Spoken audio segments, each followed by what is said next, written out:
Check, check, check, check. Is the mic working? I got a mic set up.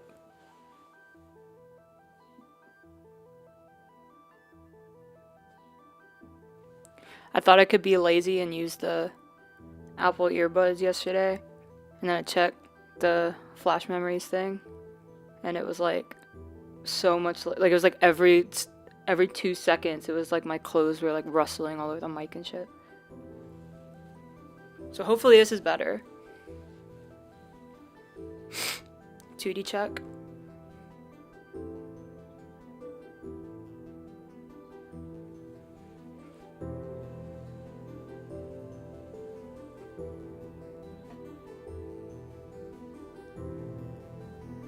How are you doing today?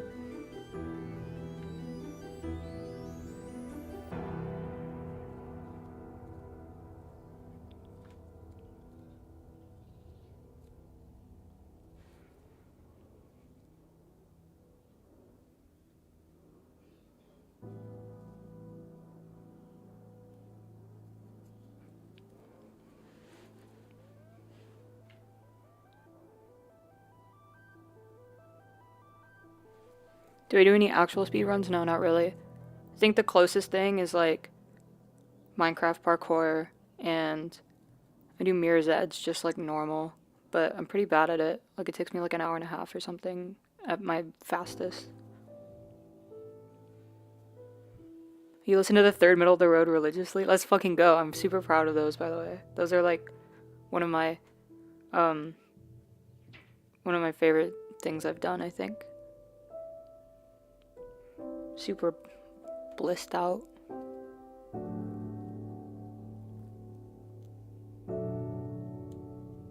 Yo, is Jerma streaming right now?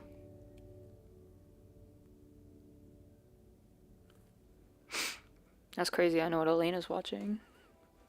I know where his priorities lie.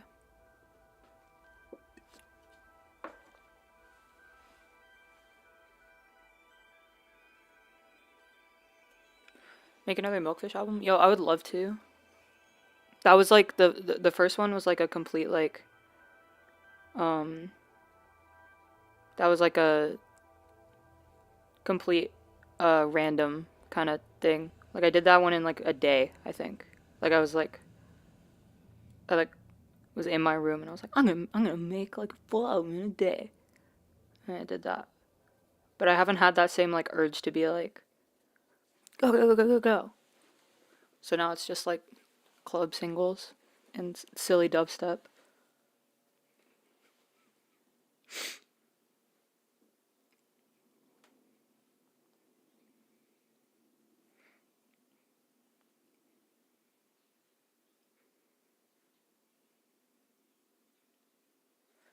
How do you take your coffee? I don't really know anymore. Usually I get lattes, but like, I don't know. On tour I had a lot of like butt coffee, like just really shitty like gas station coffee, and it was like hitting.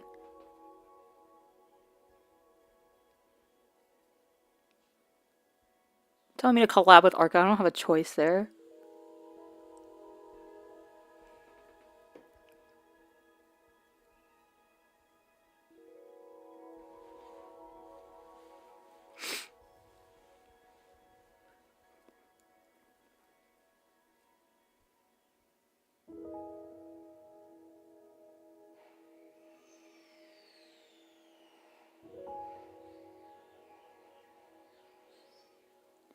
You're my goat, but who's your goat?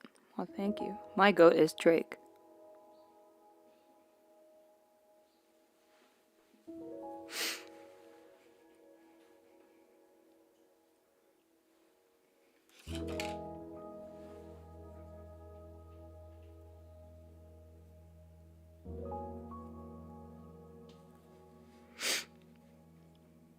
Did I hear the On the Radar freestyle? Of course. It's on Spotify. I listen to it all the time.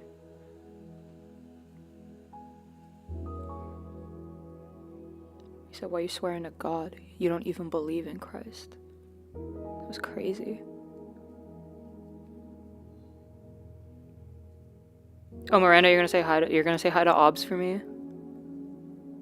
That's cool. I mean, like, we're texting or whatever, like. we're super tight already. Like, I could just I could just like text him whenever. But like, I mean, if you want to, like, go ahead, yeah.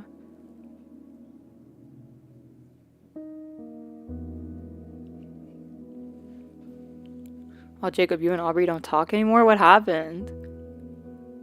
He's going through a lot. There's nuance to everything, you know.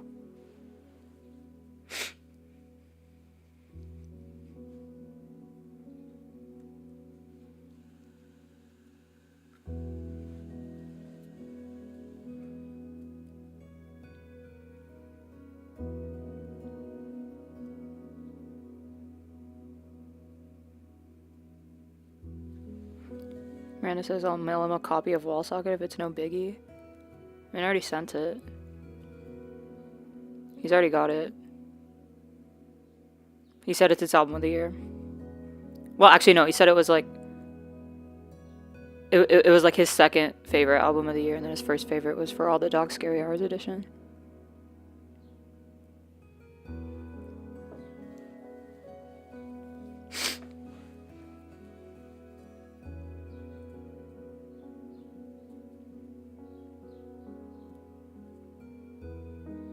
I'm about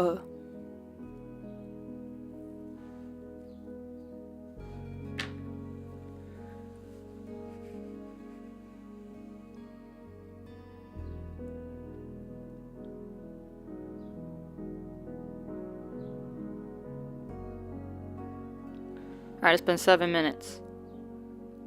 Let's get into it. So we're gonna do Johnny Johnny Johnny. I'm gonna talk a little bit about the song for like just a little like my intentions of the subject matter. So if you need to leave, come back in like 3 minutes and it should be done, and then we'll talk about the silly production and the silly drums and the silly harmonies. But I get serious for like 3-4 minutes.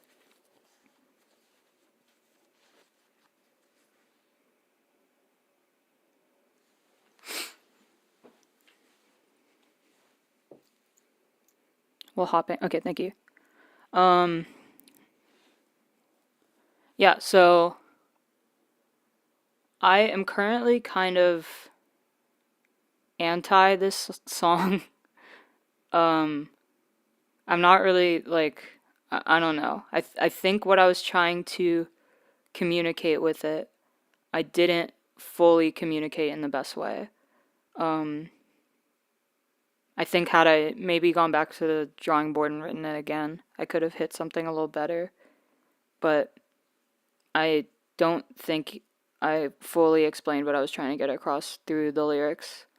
But essentially, Johnny Johnny Johnny is I think the thing I realize is that people I think are interpreting it as like it's something that happened when I was like 11 and it was like a 7-year grooming thing or something. Whereas what I was trying to kind of say in the song was a little more of like a societal sort of grooming thing.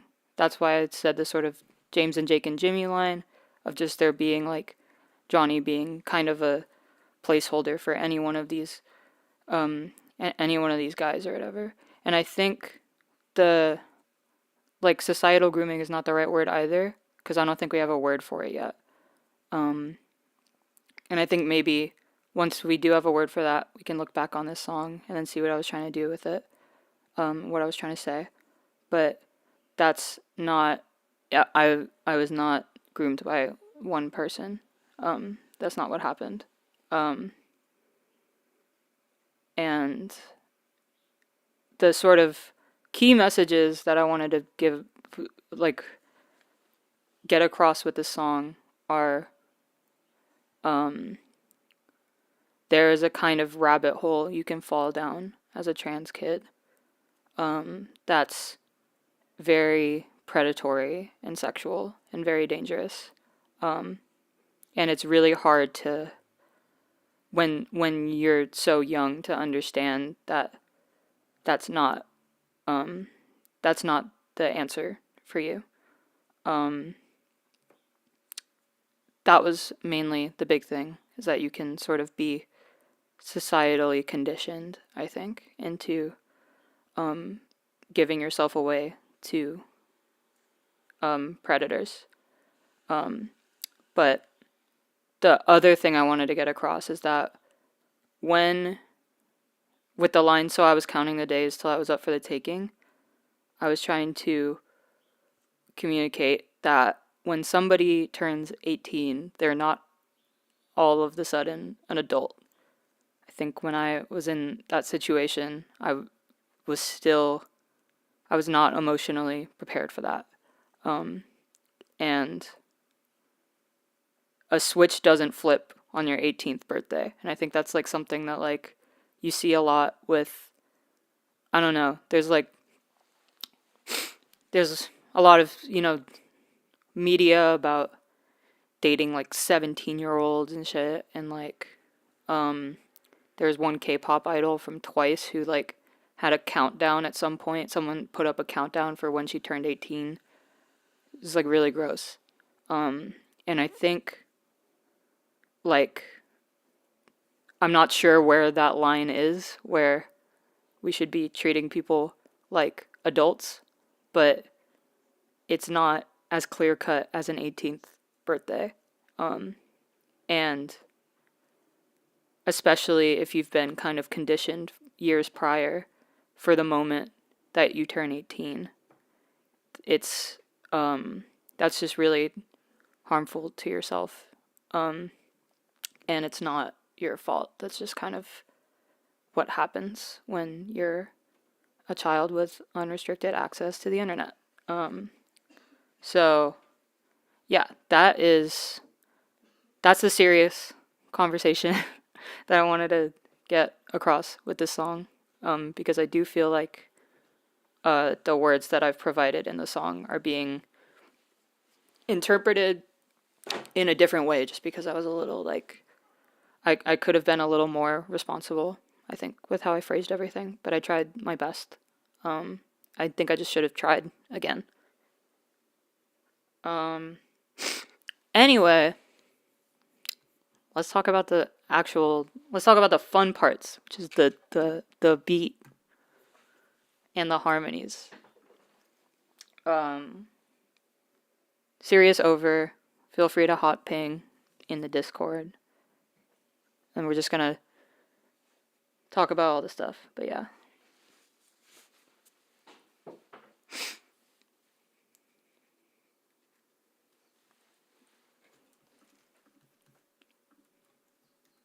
First of all, can we hear this?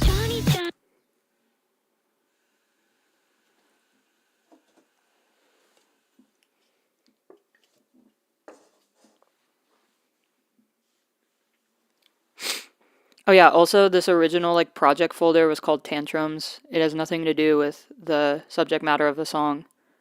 That was just what I had named this like instrumental beforehand, and I just kept it I didn't change the name of the folder. So ignore that. That's not saying anything about I didn't know what the song was going to be about yet.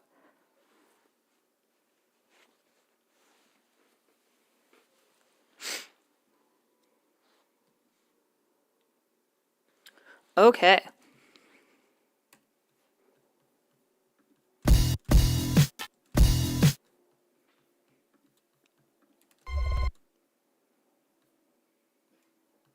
So we start out with this kind of like, I added this sort of string part last, just because when I was listening to it ordered in the album, it it just felt like it cut a little too hard going right into the like originally I had it going like it would start like follow me, Johnny.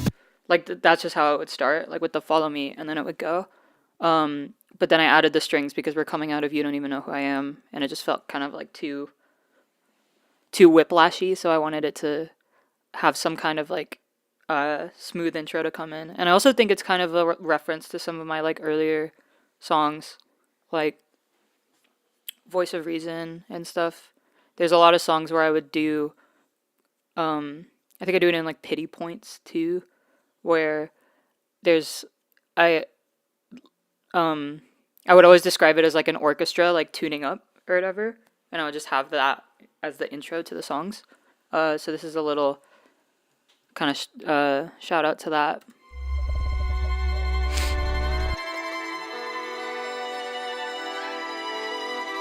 Just various string samples.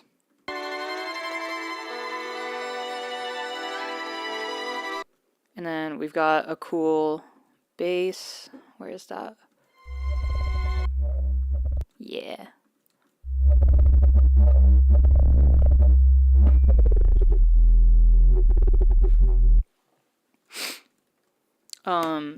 Sorry, I keep bumping into the damn mic. Let me pull this instance of Serum over.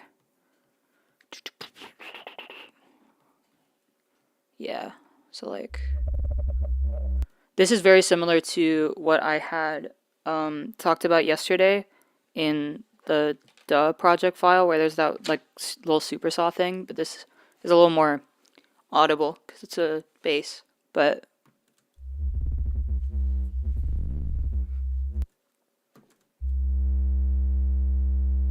right, so that's just like pure signal. Then I've got this low pass filter, and I'm putting an LFO on it so that it goes like whoop whoop whoop whoop whoop whoop, and then I'm putting another LFO on the rate of this LFO and doing kind of a wacky pattern here. So if you follow the line as it goes, you're gonna hear it get like a little faster, right? Yeah. And then I've added this high harmonic, just another sine wave. And to add some variation, I think I put like, what is this? Where are the? I don't know what this is mapped to, but I've added a ton of voices to it, detuning it, right? And it's just it's 3 octaves up and 2 semitones up, so this is like a 9th interval wise. Got a little bit of distortion, multiband compression. This is essentially how you do OTT in Serum. This like multiband button, and then an EQ. So instead of like this, I felt the high end was a little too abrasive, like coming in, even though it sounds pretty fire. So I've just got like EQ on that, a little multiband compression again, and then I've upped the bass.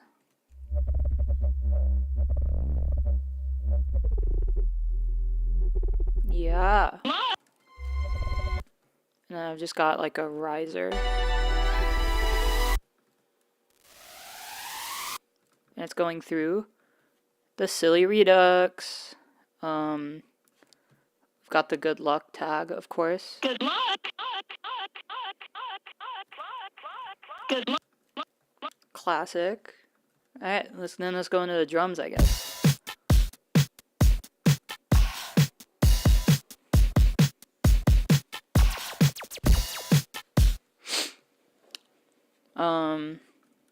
Yeah, so these are just like pretty basic like layered drums up top.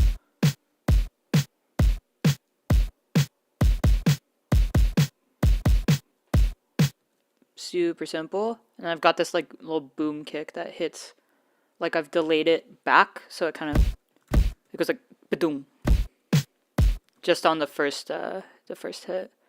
I've got some hi-hats here.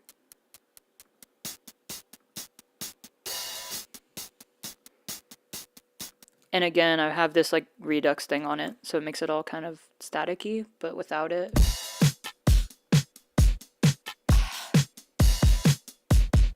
Just sounds a little better. And then with it, it sounds just slightly worse, which is what I wanted. And then we have these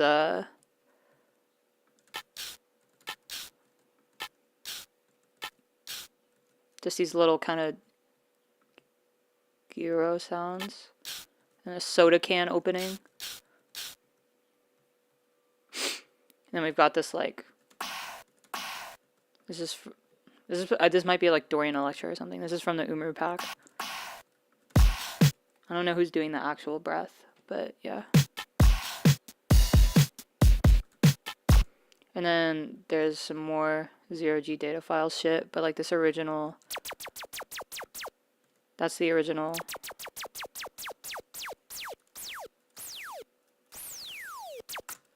And then I just kind of timed it up so it goes like dut, dut, dut, dut, dut, dut, dut, dut.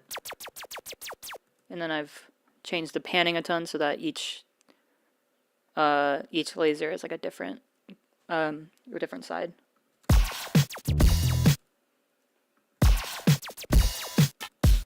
Yeah, so that's pretty much the basic drum groove. Yeah. So I'll get into this specific file. Big data is coming for you a little later. But yeah, that's in there as well. It's like a tea kettle vibe.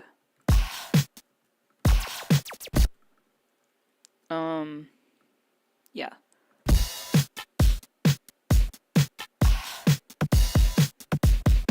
Then once we hit the chorus, I add these extra like percussion hits. Right? And it goes dun dun dun dun dun dun, like to sort of follow how the bass is going.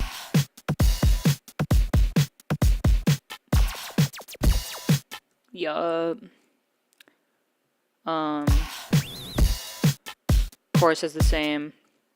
And then we get to the end of the chorus and there's this little kind of like breakbeat part.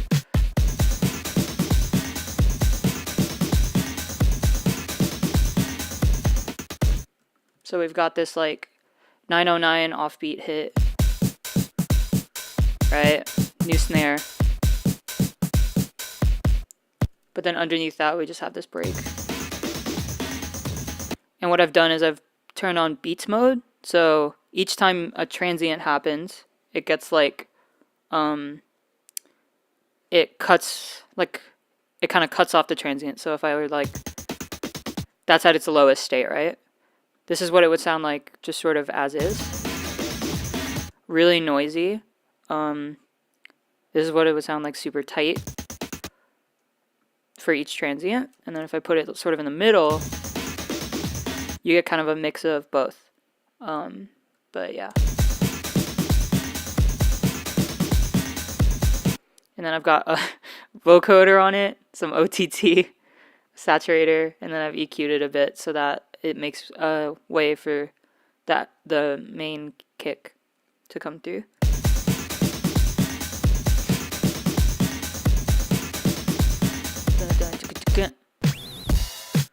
And then now we add the cowbells, which is something that like this is like a Max Martin trick or something, where it's like a pop vibe, where it's like for the second chorus you gotta add something different. I mean, sorry, for the second verse, you gotta add something different to the drums, just to vary it up a little bit. So we got one in the left, one in the right. Pretty fun. Drums are the same for the chorus. And then for the last chorus, they get all like big. First of all, we have this like gunfire hit, which is a bunch of different things. It's like a reversed snare and a breath sample that I use in like literally every song, just to introduce it. We've got some lasers, right? And then I've just added a bunch of different like Umu samples essentially. So if I break down each one, like, so that's like real gun vibe.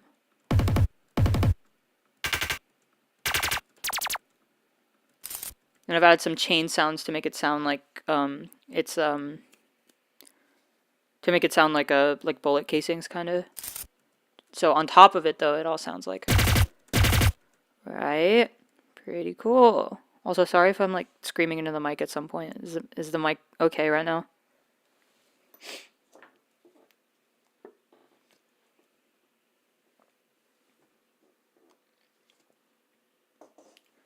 Mic good. Okay.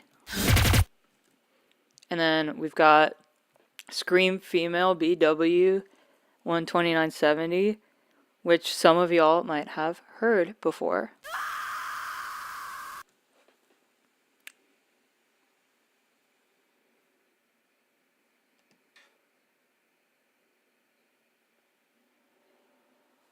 This is I've had this file for fucking ages.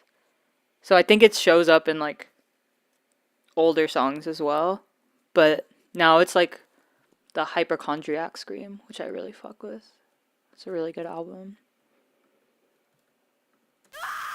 Oh, my lungs are caving. Spent 8 weeks tweaking in a basement.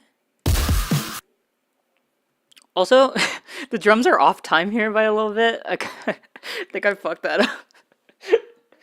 That's kind of embarrassing. I don't know what happened with that. Anyway, I think it's fine. I can't really hear it, so.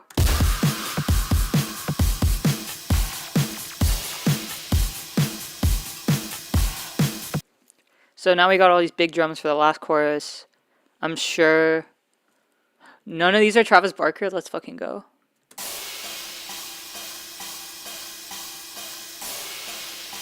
So there's a bunch of layered cymbals.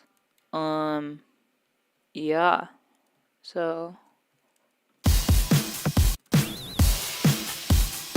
pretty much. And then I forgot to talk about the bridge, or I guess this is a third verse, I don't really know. But I've got these claps.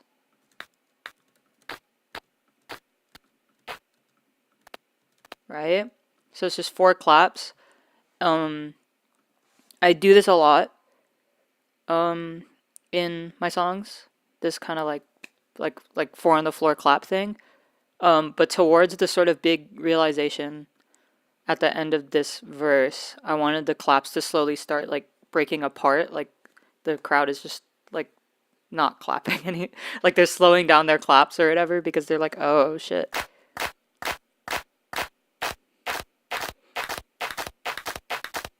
Right? And that's just like offsetting some of these and keeping some of them in the same place. What else do we have here?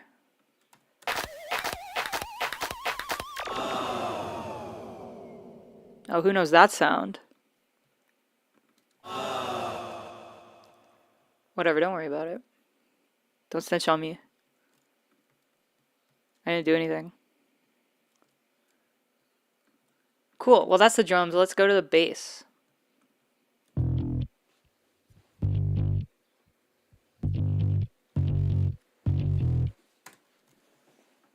So this is, again, like a guitar just like pitched down an octave.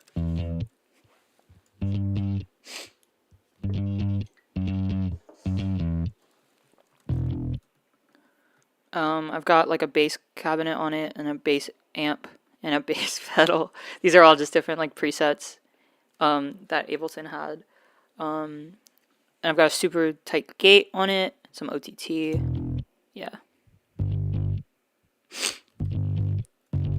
And here's me thinking I can buy bass when I could just do this exactly, literally just like, just use the guitar and pitch it down.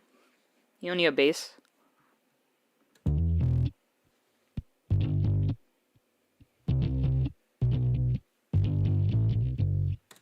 Yup.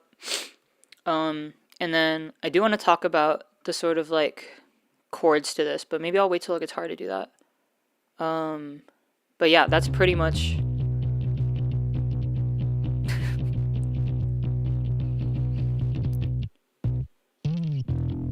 yeah, pretty chopped up. And then towards the end, I have this like other bass come in at the last chorus.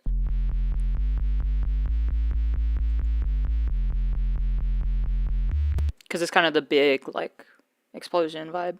And what I do a lot is I'll harmonize the bass up a third, like with the same patch. So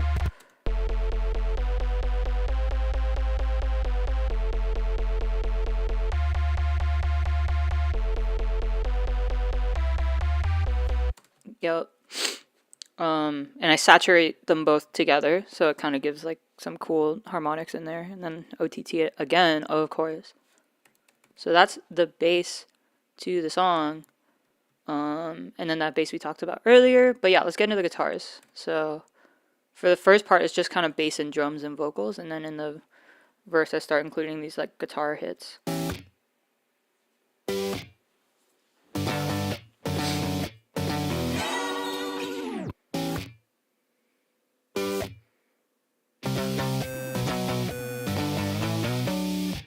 Yeah, so we've just got these super reduxed, like,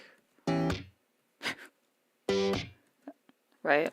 And it's all staticky, and they're just like super short hits. So I've like taken all the extra, you know, dead air, ha ha ha, out of the recording. I just cut it out. And then yeah, so that's mainly like the,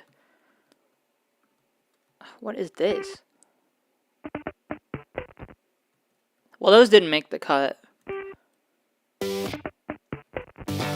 Yeah, too much. We don't need that. And we've got this like jangly like.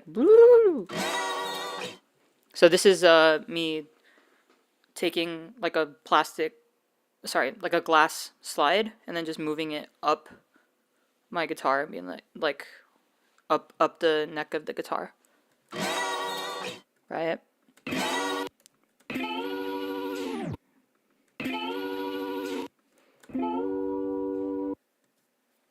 And this is just a normal electric guitar thing that I've added some auto pan to, and I add some vibrato to have it come in like over time. And then I add a pitch shifter towards the end so that it like goes like ew, right?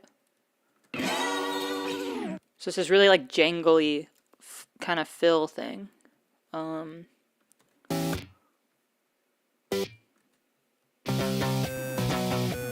And then this is a guitar as well, believe it or not. This is done with the pedal by Earthquaker called Data Corruptor. Really fire pedal. It's not very like versatile if you're trying to play like main guitar parts, but it's cool if you want to get like a bunch of glitchy stuff. So like later on, I'm gonna show like a bunch of more stuff that I did with that pedal, but we're not there yet.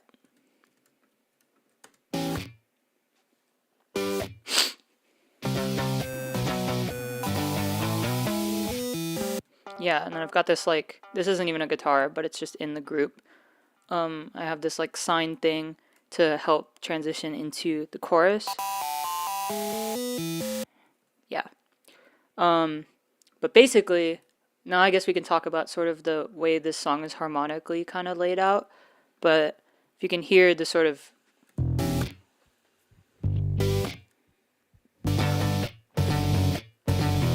like the bass is going in this downward motion, right?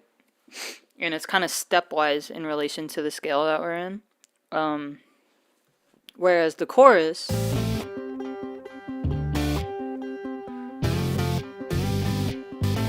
it's going up, right? So it's sort of doing the opposite.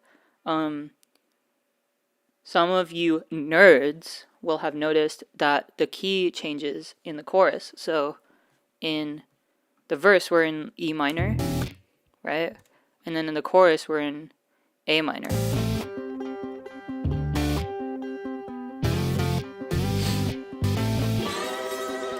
And then the way I get between the two, right here, is this like E major. So this is like the dominant for A minor. So that's how you like change. That's how I change keys. And then I do something similar at the end.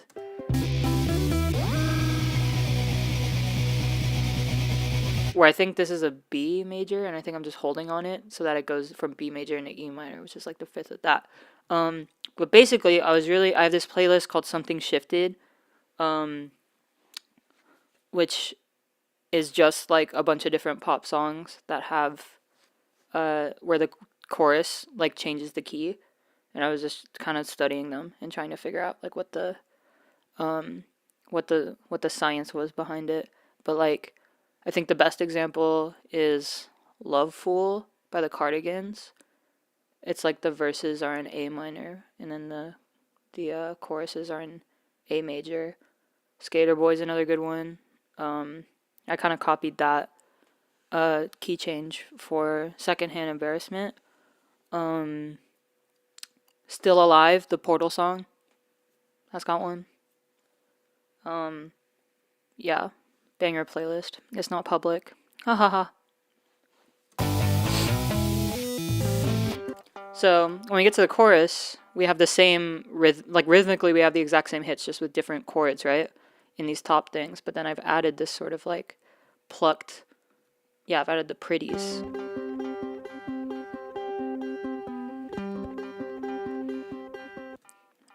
Oh. So it's basically just playing these like fifths, and then I've got this like one note that comes, hits on the one, so it's like the melody is like da da da da, right?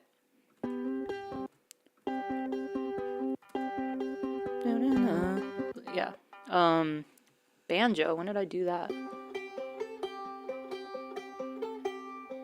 Banjo Mama.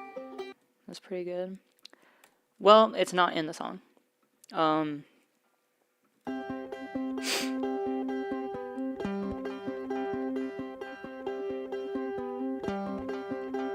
And then this higher one comes in.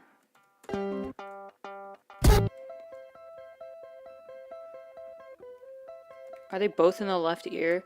Okay, so like here's the thing like about the way I work is, and I realize this when I do like production breakdowns, is I see so many things and I'm like, fuck, I should have fixed that. Like, oh, like the timing, like the drums are off in this one part, I should have fixed that or something. And it's the reason this happens is because I essentially like mix while I'm working, and if it sounds good, I'm not gonna like go back into mixing and try and like fix it. So that's why I end up missing out on some of these things where I'm just like, oh shit, I should have probably fixed that. Like this probably shouldn't have been all in the left ear. I probably should have spread it out. But it's like, it's so tucked back, it like, and it doesn't really change much. So I'm just like, okay, whatever. Plus the left ear just gets a little treat. Nothing wrong with that. Cool. So then in the second verse, we start adding some more elements. So this is very similar to the sort of like, right? Except I've just put it in the new key that we're in for the verse. If I turn this like pitch shifter off, it's just,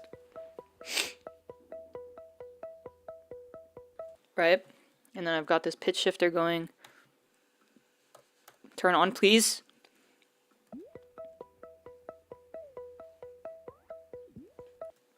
Just to add some like yoinky sploinkies to it or whatever, but yeah, so that's in there.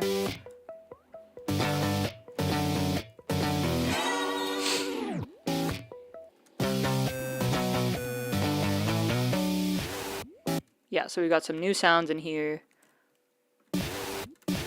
that I did with the with the data corruptor pedal. Ooh-wee. That one actually might just be dry. It might just be in the folder for no reason. Ha ha ha ha. That's definitely some like, yeah. So we've got some digitalis. It's got a little movement preset.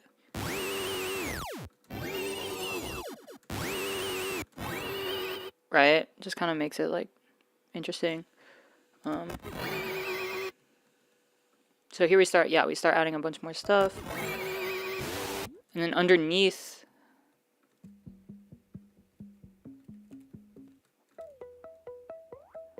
like, see, I fucked this part up. Like, I can't even hear that. Like, it's like, why didn't I fix that? But like, I up it back to, because we're in A minor for the chorus, so that goes up 5 again. But then I have this underneath.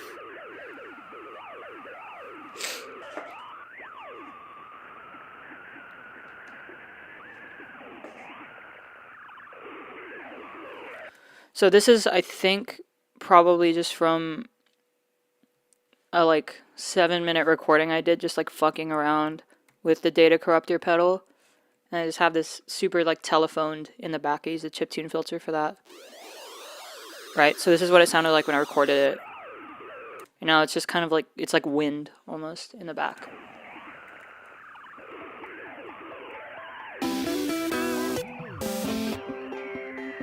And that's just because the second chorus, I think, feels a lot more like heartfelt to me or something. Like I wanted it to get a little kind of, I don't know. There was something emotional about like the second chorus for some reason.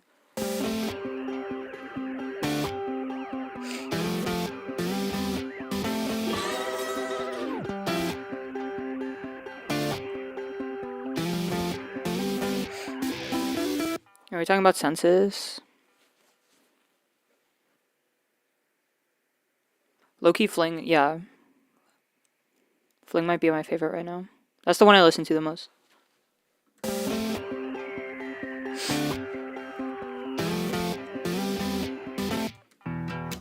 And then during the last verse, we get this kind of slide guitar. Same thing with the glass bottle.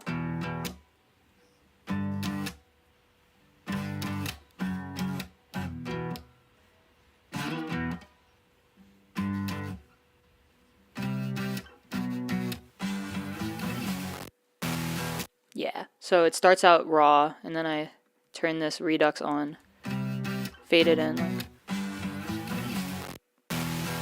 Yup. Yup. Yup. So that's the slide guitar. That only comes in during the last verse. And then during the second half of the last verse, I start, like what I did was I took an acoustic guitar and I just started like fucking with the tuning peg.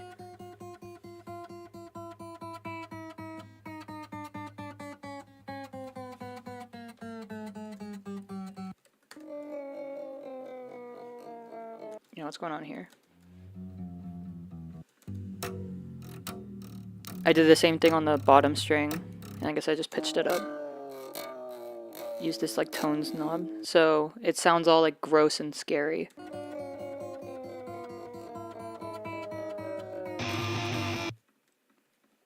Yeah, I did this with this electric too, I guess.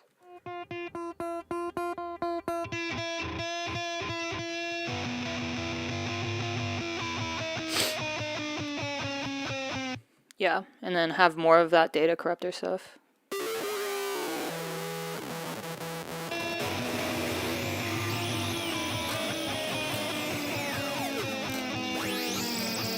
It's kind of the feeling where like everything's going wrong and shit.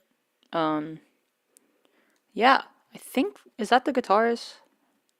Do we have more?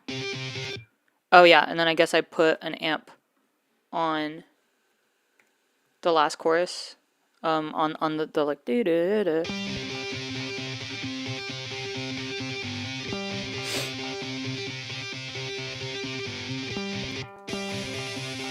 And on the other layer too.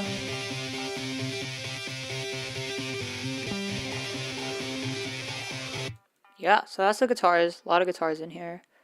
Synths, not that many. Yep, classic. I think this time where is it? Yeah. This knob right here, or sorry, this controller right here, like just means whenever you play a new note, it pans to a different, whatever.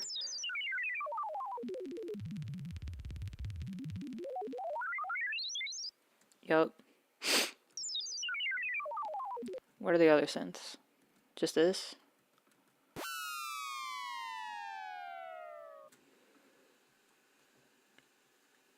So that's just like two, we're only doing two voices, and then I detuned them pretty heavily. And then I've got this LFO mapped to the master tune, so they just all go, both voices are going down. Just following the LFO, but yeah. I've got all lossy to like fade it out. And then we've got the good old reliable.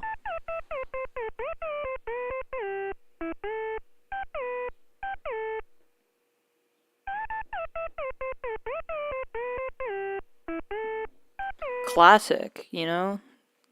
This is the underscore swag right here. Which is nothing but like, it's just a saw wave with some attack, and then I've put this like chiptune filter thing on the end. And then the way this MIDI is done is like, I'm using one voice only, which makes it like monophonic, and then I put on this glide thing to set the time. So like when you play two notes on top of each other, the one that you play second is the one that it's gonna like glide to. So if oh my god, that's not good. Sorry, something fell off the mic. Whatever. But yeah. And then we've got some, let's go through the strings. So I guess we already did the intro part, but during the chorus, there's this kind of like tiptoe. I got Contact working, by the way. But that's just like, right? So it's a cello and a violin, and what this is called is pizzicato, and you can like change the articulation within Contact of what you're playing. So usually like the default is like it's sustained, but this makes it super like this is essentially when people just pluck the strings instead of like bowing them, right? Kind of sounds like some tiptoe vibe. Yup. I actually used a sample from Gunk. It's like a horror sound. Did I legally acquire Contact? Now I have, yeah. But not for a while, I'll tell you that much. This is like, yeah, I wanted those kind of like horror strings, and I was just like, okay, fuck it, I'll just like take it from the Gunk stems. So, and then I've got a violin in Contact as well. This is on the tremolo setting, which is like when you take, like when you're bowing it and then you go like do. So it's like shaking, it's like trembling. Right? That's just playing a really high note. This is just all through the second chorus. I think it makes it like I said, for some reason I felt like the second chorus was like somehow more emotional than the first. So I wanted to add this kind of like high layer. And I've got a, oh, sorry about my chair squeaking. So I've got playing a G, and then this sort of C layer comes in as well.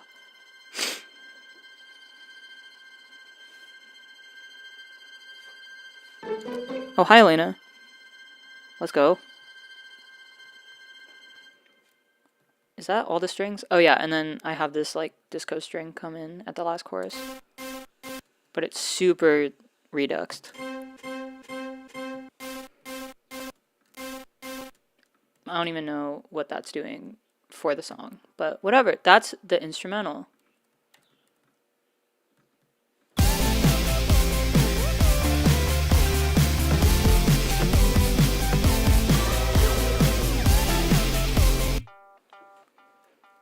April, did you go to college? What are you trying to say, huh? Choose your next words carefully, no, yeah.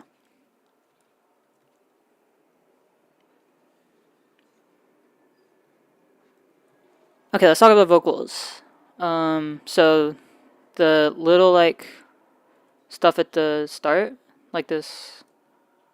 Johnny, whoop. I'm using a ton of these speech enhancer presets, which just helps the consonants like pop out a little more. Johnny, whoops. Super compressed, but when I put this like chiptune filter on it, it like makes it telephone vibe. But yeah. Johnny, whoops, Johnny. Yeah, wait, Elena, are you watching Germa at the same time? Are you double watching? Am I getting Germa's sloppy seconds? Johnny. So this is just like 1, 2, 3, 4, 5, 6, 7, 8, 9, 10 different versions of me yelling Johnny. And I've got a delay here doing the slap acting that I was talking about. Johnny. Yeah. Classic. So that's pretty much what's going on in the intro. Then these Let the right one in. These are, I guess I DS these vocals. I didn't really do that like too many other times, but yeah, same chain where it's just waves tune, manipulator, and vocal control preset. Double tracked again. And I have one harmony come in. So I was counting the days. So I was counting the days. So I was counting the days. That's all you need for the verses, I wore the dress that he chose. right? And then these are just like, I don't know, I don't want to play the line, but those are just like more vocals to hit the emphasis, and they're a little more like jangly there. Chorus time, chorus time. Unless, actually, no. The third verse, Got me. yeah, there's like a couple layers here where it's just I'm doing the, When I was 11 years. that's the like regular, When I was 11 years old. and then I'm screaming it. So there's just like two of these layers on top of each other. This is right where all of the like machines are starting to like undo themselves is kind of what I was going for. So yeah.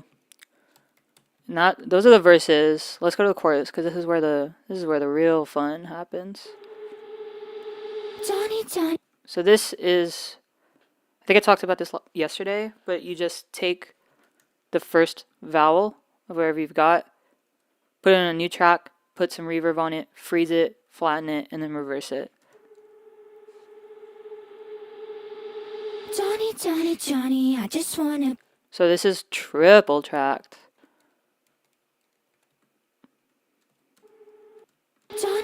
Johnny, I just wanna be your girl. You know the vibe. And then Johnny. so at the start for this first thing, I didn't want there to be any harmonies, but towards the more we hear this hook, the more harmonies sort of get added. So this one is just like pure melody, no harmony. Johnny, do anything for you. So,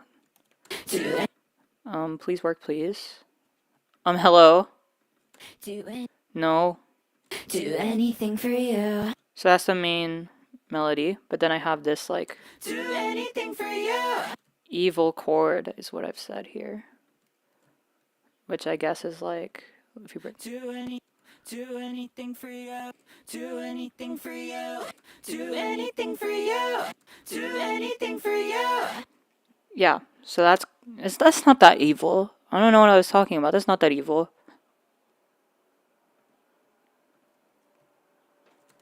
It's you. It's you. It's you. It's you. It's you. Like chill, calm down. It's okay. Thing for you. Yeah, and then I'm really proud of these harmonies. Johnny wants me always wearing heels. I do.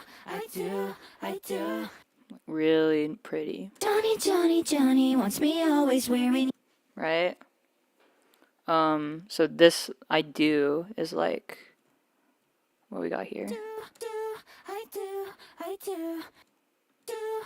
Well, I guess that's probably the last one I should talk about, but I do. those are just ascending, right? I do. But this one's descending, which makes it sound kind of cool. I do. Yeah. For sure. Cause Johnny's gonna be the one finally makes me real. It's you. Yup. And the second chorus gets even more like, we're adding even more stuff. So there's harmonies right from the outset. Johnny, I just wanna be your girl. I do. I've got these really like these super like, feels like kind of like crane, like, I don't know the right word, but it's like like if you formant it, your mouth kind of like up. It's like if your throat was a little like more closed instead of open, like this kind of like. Oh no, wait, where is it? Here. I do. It kind of sounds bad, but I think in the mix or whatever, it helps it stand out a bit. This is like, there's like a harmony or like an ad lib at the end of "Part of Me" by Katy Perry, where she hits the word "me" in kind of like a really harsh way, but it like stands out in the mix. So I think I was kind of inspired by that. But like, I do, like, I do, I do, I do. right? Johnny, Johnny, all you gotta do is say the word. I'll do, I do, do. Yeah, it's like Squidward vibes. Exactly. And then we've got these la da das. Speaking of Squidward.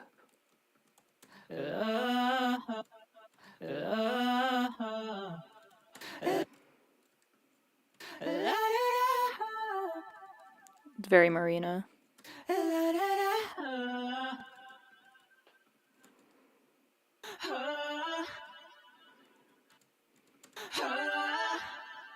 So all together, pretty overkill.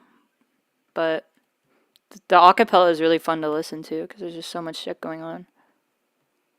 Johnny, Johnny, I just wanna be your girl. I do, I do, I do. Johnny, Johnny, all you gotta do is say the word. I'll do anything for you.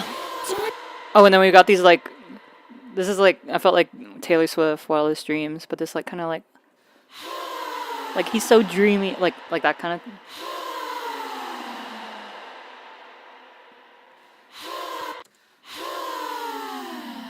That's just what that is, and then I add super breathy, and then I add this like delay that gets like, I'm slowly turning the time down, which makes the pitch go down.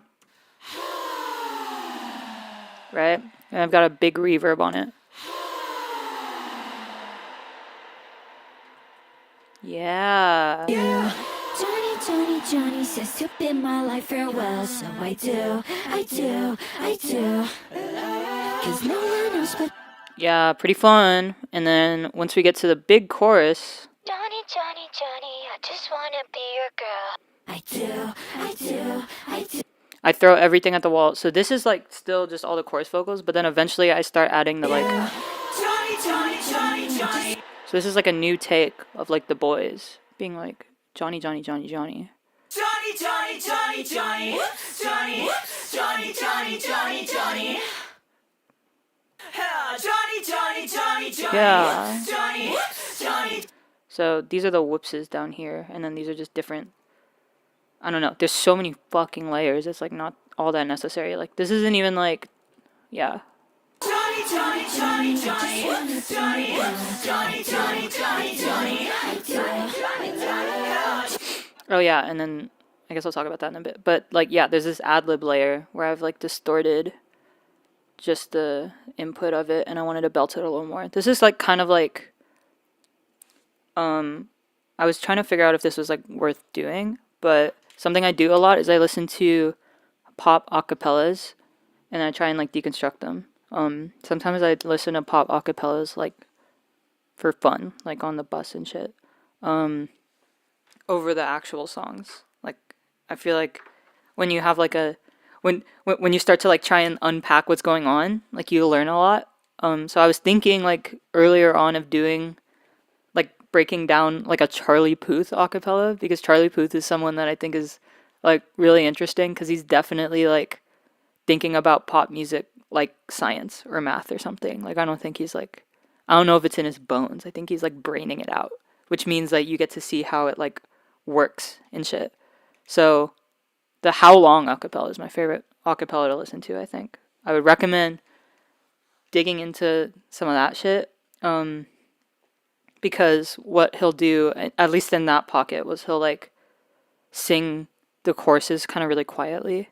And then the last chorus, he'll do another take on top of it that's like kind of belty and like in a different range, which is sort of what I was like. I do. Hey, Johnny, Johnny. And he does, hey, all the time. I fucking love when people say hey in their songs. I do. Hey, Johnny, Johnny. All you gotta do is say my word. I'll do. And then here I changed the words from say the word to save my world.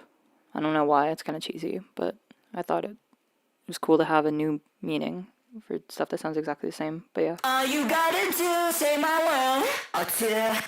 And I've got a harmony under that I just chopped up, I think. Yeah. super processed. All you gotta do, say my word. I'll do anything for you. Yeah, do. That's one of the highest notes I think I hit on this project, like belting at least. But yeah, and then I harmonized that because I really like. Do. Yup. This is like my favorite part of the album, probably. Is like doing these harmonies was just like I don't know. Doing like vocal production is one of my favorite things in the world, and when I can really get into this like Marina Kesha bag or whatever, like I'm super happy because those are my favorite kinds of harmonies, like the thirds and stuff. But yeah, this is also just the same preset, distorted preset that I've used for the like. Oh Johnny, I really thought I loved you. Right, so that shows up earlier in the song, and then I just do a whole ad lib on top of it for that. But yeah, those are the vocals pretty much. But yeah, I'm just gonna play it all together because I think it's funny. Johnny, I just wanna be your girl. I do. Hey,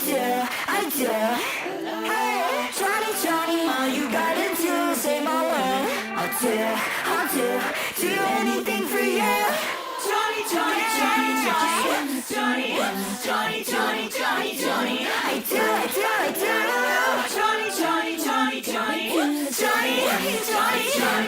Johnny, it's you. Something I was talking about with Gabby the other day was like when you make pop music, the acapella should be as fun to listen to on its own as the actual song, which is like something I really tried to do with this song and Old Mini Bitch, which we'll talk about later. But yeah, does anybody have any questions about Johnny before we move on to Shoot to Kill?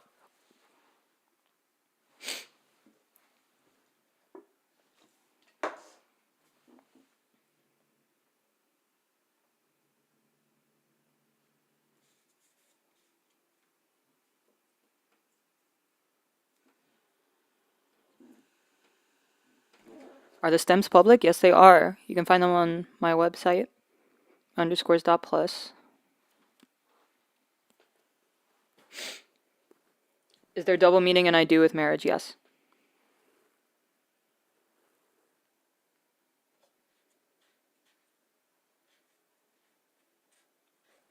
Do I worry about sibilance at all? Yeah, kind of. That's why I think these vocals are de-essed. Like if you put a de-esser on it, that kind of helps if the consonants are too strong. But I tend to find that I'm like not very good at enunciating things sometimes. So when I really try, like I've been, I don't know, since Fishmonger, I've been trying to like enunciate a bit more, just because it makes it less like cursive singing also. But yeah. How many layers overall, girl? I don't know. It was 140. 100. I think maybe more than 100.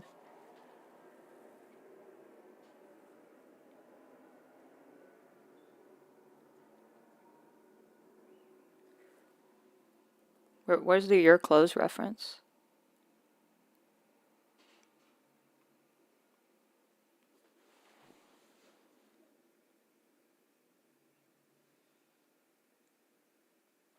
In the chorus guitar?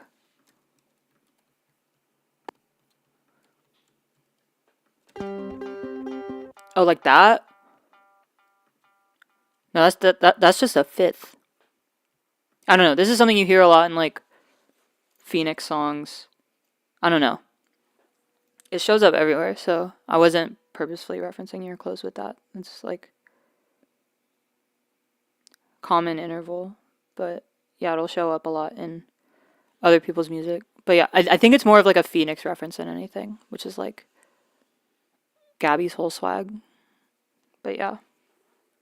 Literally every Gabby song ever, that's what I'm saying. See, everyone's talking about it. That's what I'm saying.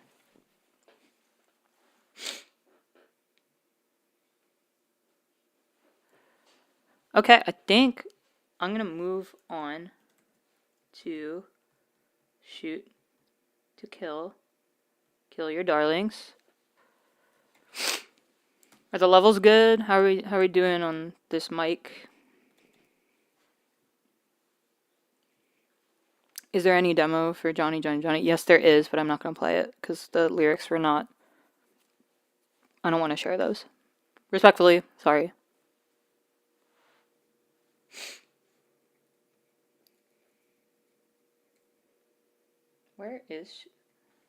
Where is this goddamn song? Okay. Don't save. Get out of here. Did you change your voice? I think so.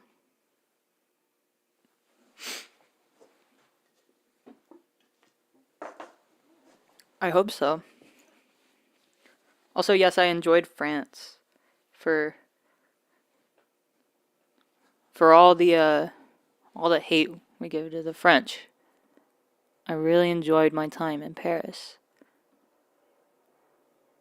And I think there's other countries that are way worse. Like England.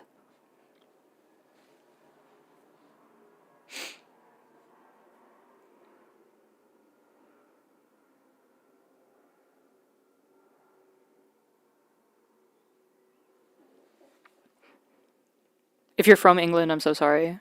And I fuck with you. Like, you're fire. I just think you spawned in a bad place.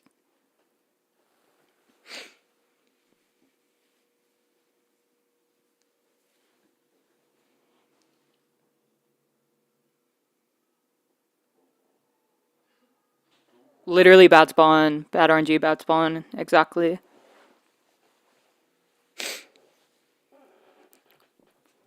Media files are missing.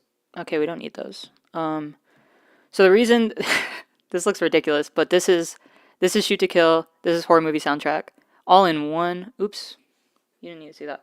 All in one, compact, project file.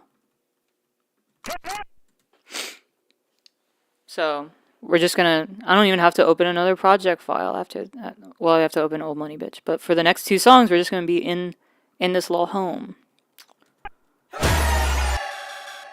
So I guess let's go through the hooray first. Chiptune filter. Yup.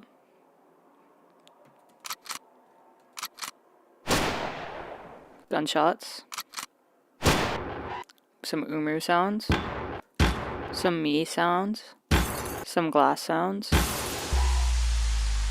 This SM101 pack is like, I think I got this when I was like 14 or something because Virtual Riot used it. But it has all of these like, sort of downfalls or whatever it's called.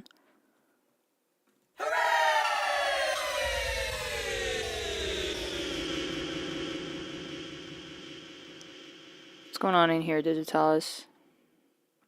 Pitched echo.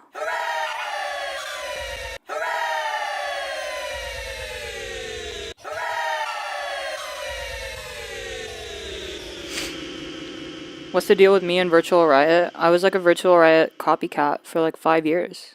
That was my whole swag. Like I was trying to be Virtual Riot. Unrelated note, do you still work closely with Six and Paula? Yes. I wish I had done a little, done a little more on the new album though. But I think the contributions, like, yeah, I think I still contributed. But I'm interested to see what Cat is up to. I've been seeing these like weird colors they've been posting. I wonder what that's about. Make a dubstep drop in 10 minutes right now? Yo, I might after. That could be fun. I could pass it on. Someone can like re-upload it.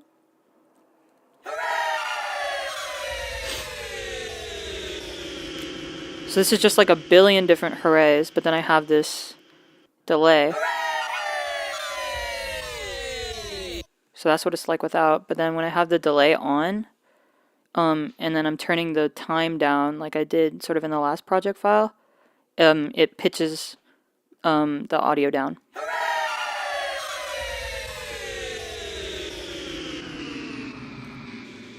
Yup, and then y'all know what this is.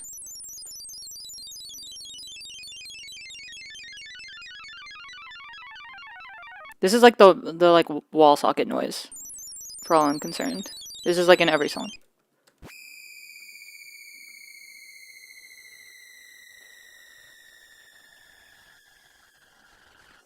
very similar.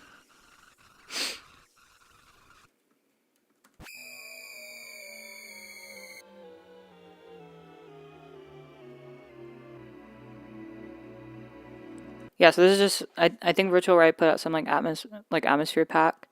So I have it like going down with the shifter like stepwise until it lands on like the key of the song, and then it just stays there and fades out.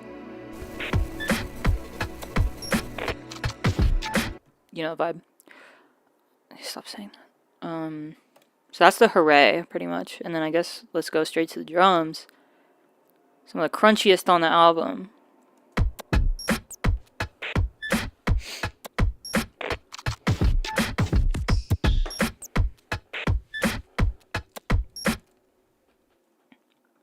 So these drums I cut from like a break and just processed them.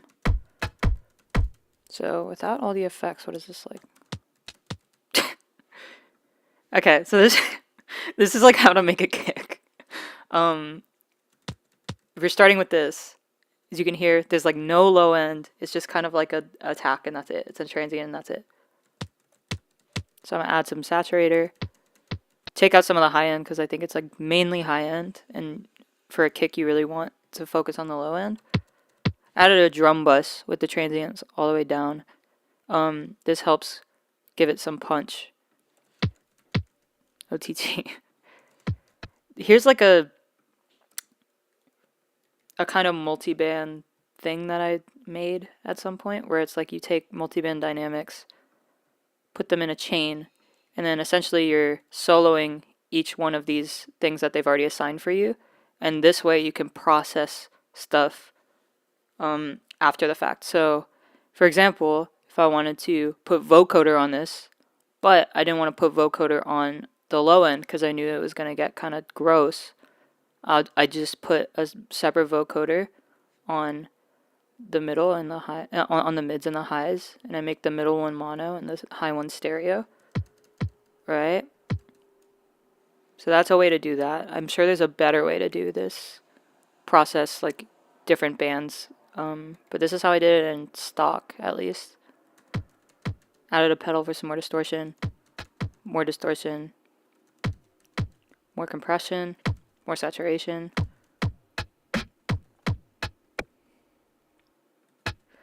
I think this is because I also put hi-hats in here, so I wanted it to be kind of tonal, but if you take a delay and make the time super short and the feedback all the way up, it makes it super metallic. I actually don't hear a difference there. Forget I said anything. This adds a little bit more space. Make the bass mono. Yeah. So now we're really like being annoying with the kicks. So I'm just taking whatever this is, like a shelf, and I'm automating it because like there's other drums in here. I'm automating it so that it goes up every time a kick happens.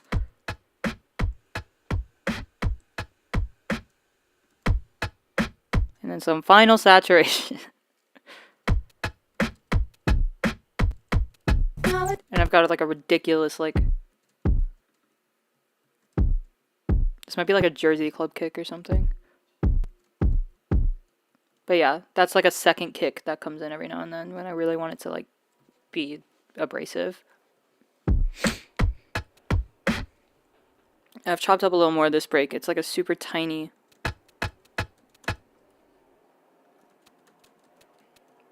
Right, but it just kind of goes in between. Like I think this is probably a hi-hat. We'll ignore all those other sounds, but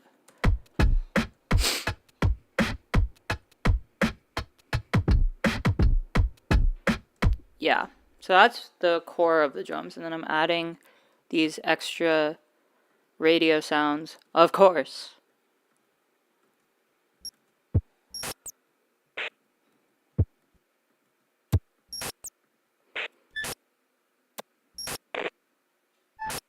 So all of the snare hits have like radio static on top of it, right?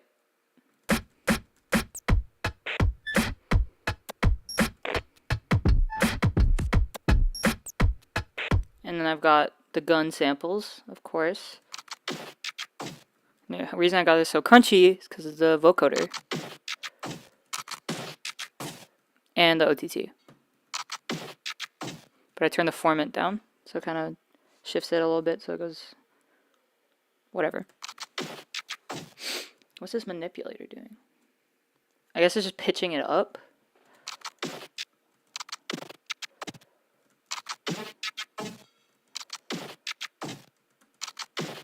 It's really not doing much. I don't know why that's there. This redux, again, adds some like white noise. And then I just taken all the low end out of it because I want that to only show up in like the kicks. Yeah, I got some cymbals in there too. Is that what that is? Yeah, so one's high, one's low. And then I pan them. Really weird panning, but yeah. Where's my like... It's like a fill. Oops. Yeah. Let's go.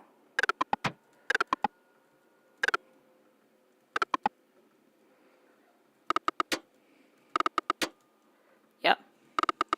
So that's basically that, and then I've added this shifter to like... So it's not really tonal, but it's like, you can hear that it's going down, but yeah. More radio. Just lay it on top.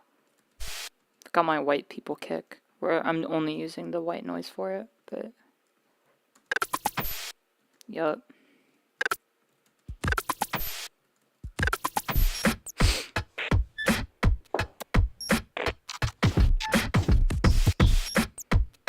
Yeah.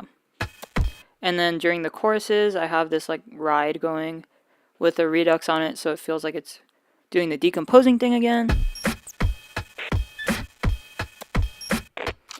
And the thing that I think is really cool and like gives this like some unexpected swing is I didn't like, if I was to copy it normally, I would have chopped it here, but I accidentally didn't do that. I left it here.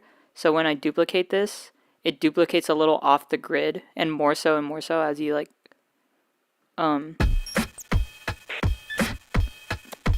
right, so it's like super offbeat by the end, but I think that's how you get like accidental groove in the drums or whatever.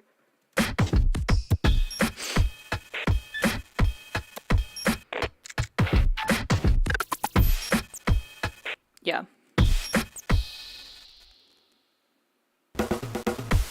Just a little chopped up fill. Some more white noise, like layered. And some new crashes. And I'm slowly fading this out. This is mainly for like for this big attack kind of, right?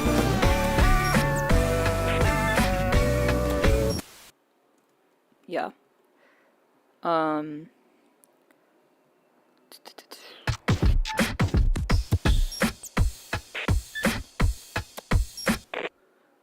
then I think the drums are pretty much the same for the second verse. And for the third verse, we switch it up a little bit.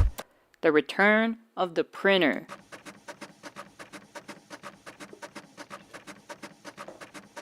Doing kind of a train beat thing on top of this like brush snare.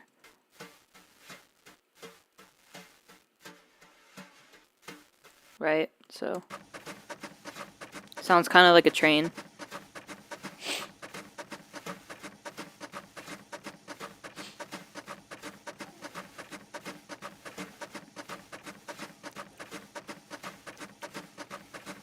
Yeah, and then with the whole rest of the drums.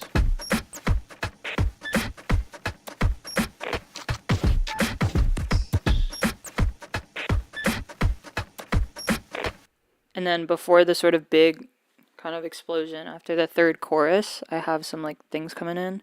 This is just like a homemade riser, which is essentially I'm just taking two notes directly next to each other, so it sounds super dissonant, and then I'm using the pitch knob here so that it's following this upward trend.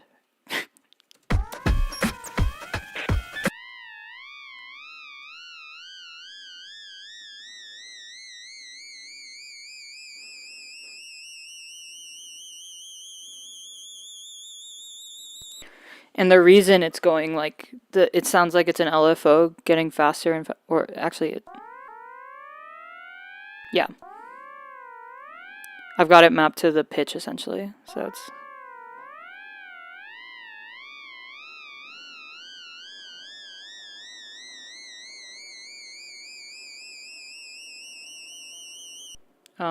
and I've got some more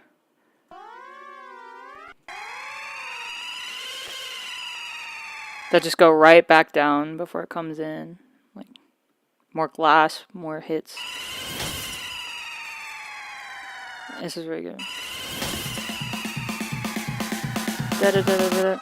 Yeah, and then it goes in a big thing. I added a flanger on that just because I'm repeating the same thing over and over again, so I wanted it to sound a little more like you're getting different sounds every time you hear the repeat.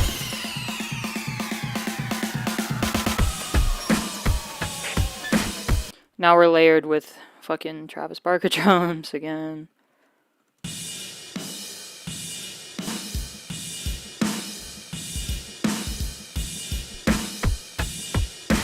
Right, so it gives the snare a little bit more body, in this big, like, right, it's a big explosion, so, like,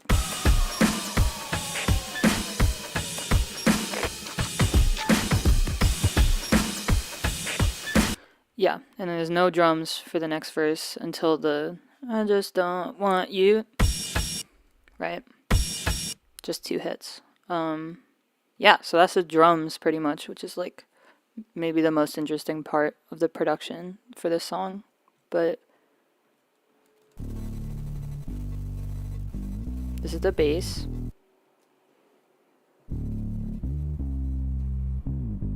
We're using the octal dump. The octal dump preset again at the start. So you're only getting noise, and this is sort of where I didn't want people to know harmonically like what was going on with the song yet. Right? So you can't even hear the bass. But then I fade it out. And you slowly start to hear the notes that are playing.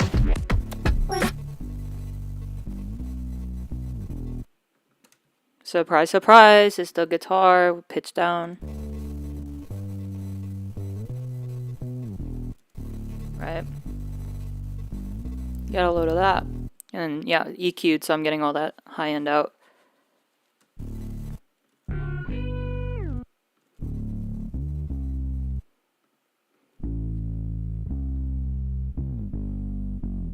Yeah, just some compression. This erosion isn't really doing anything. I think I was just messing around and it stuck there. And then I've got this harmony kind of for the bass.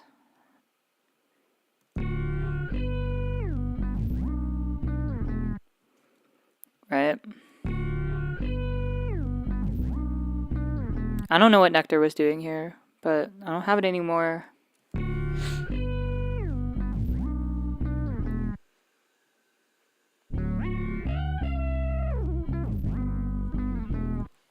So it's kind of all the shifter, I think. Like that's just fifths, I think. And then a vibrato coming in, but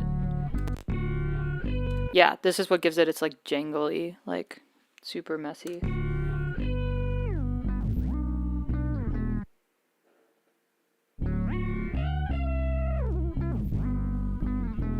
And when you have it set on wide, it goes like, if I'm pitching it down this way, it goes 20 whatever cents the other way. I think I explained that yesterday, but yeah, that was something I used. Generally, the course sounds pretty bad, but because it's like stepwise, like it doesn't fill in the gaps for you. It just goes like semitone by semitone.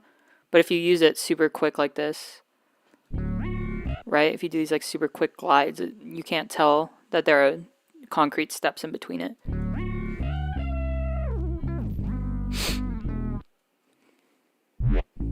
What? This is just a sound I had. Is there anything else to this sound? Okay. Well, that's that sound.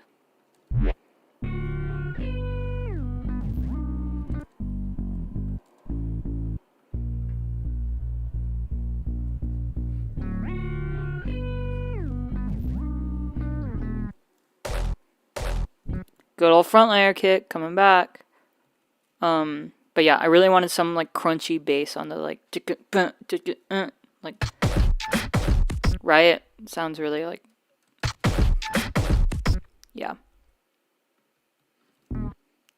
Anything else going on the bass? Maybe towards the end. Yeah, this is the I just don't want you to die. It's classic Umru 808. This is like his plainest 808. And essentially because the tempo is going down, when I copy paste it, it's leaving these gaps in between because I have it unwarped. And I thought it was just kind of cool that it had gaps like that. So like, and then by the end it's all, there's like a bunch of big gaps in between. But yeah, that's the bass. Guitar time.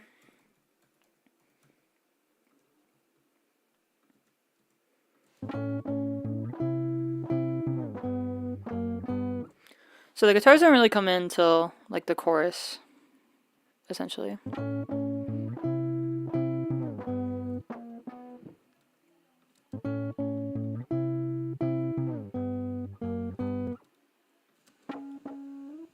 I don't know what's going on here. Like, what was the reason? Sounds kind of cool though.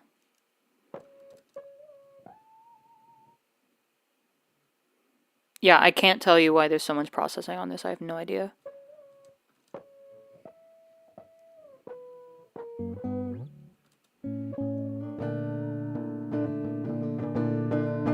Right? And then we have these like layers that sort of fade in doing different notes.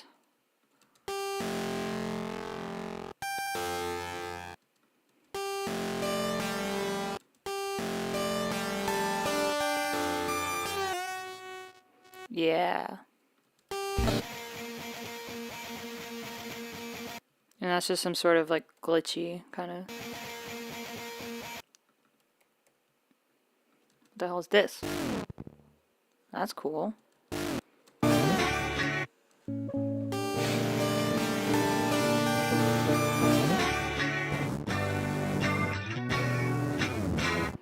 Yup, nasty.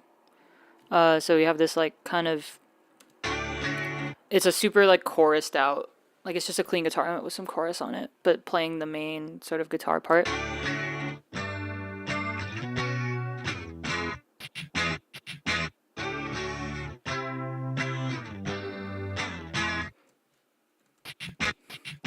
Yeah, it kind of sounds like sneezes, but it's just like guitar chugs that I chopped up.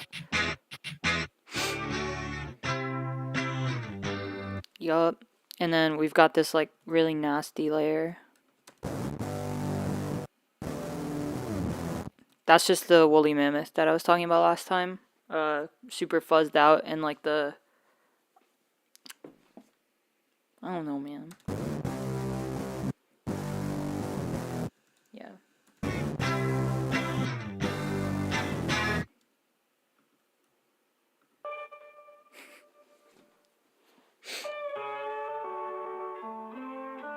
Got some sampled pedal steel.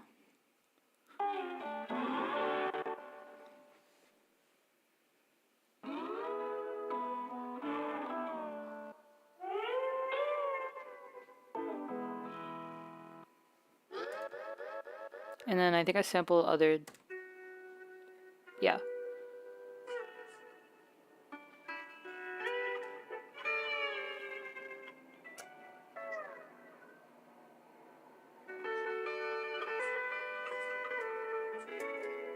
Yeah.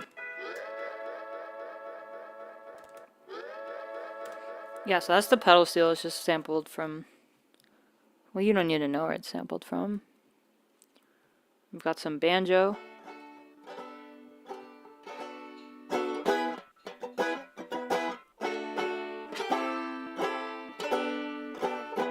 This only comes in on the third time around. I tried to like add, because there's like 3 verses that sound pretty much exactly the same, like same melody and everything, just different lyrics. I tried to introduce new elements for each verse just so it feels a little more varied instead of, but I mean, people still think it's kind of boring, so I don't know.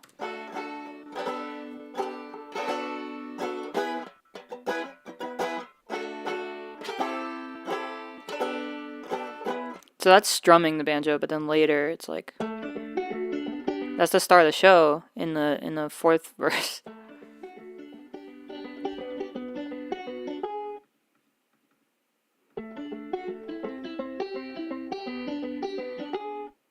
Yup.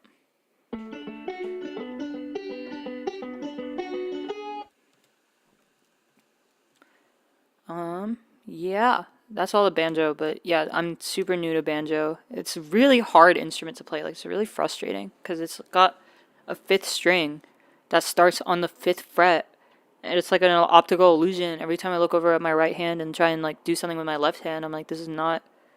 We're not doing the same amount of strings or whatever. So I tried to use banjo because I like got the banjo, like I bought a banjo and shit off of Craigslist. So I was like really set on using it all over the album, but I got frustrated. So it's not all over the place, but it's in a lot of the songs. And the song has a lot of strings too. Yeah.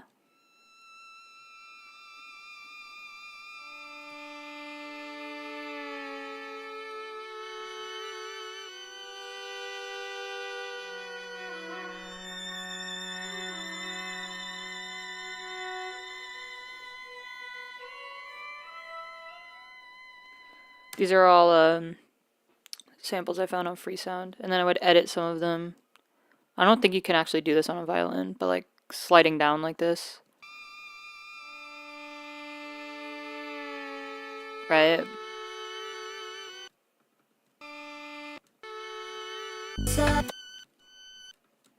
Where is this? Oh, it's probably this up here. Did I do anything? Oh yeah, I guess I did do that. So that.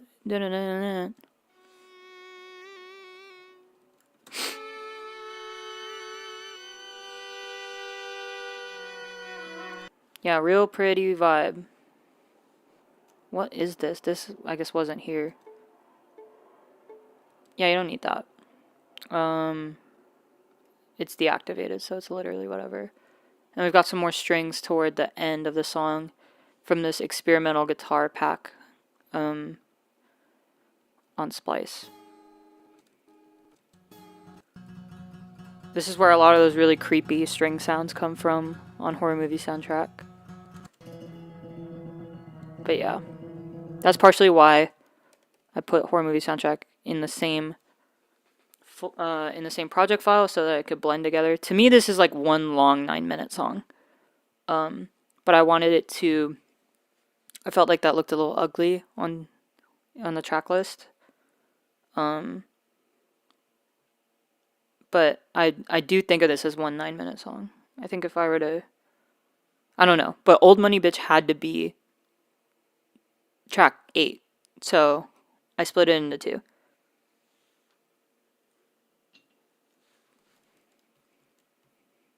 Like, it had to be track. It was non-negotiable. That was like one of the first things I knew about the project, is that Old Money Bitch had to be track 8. It's just a track 8 vibe. Like, I don't know what to tell you. It can't be anywhere else.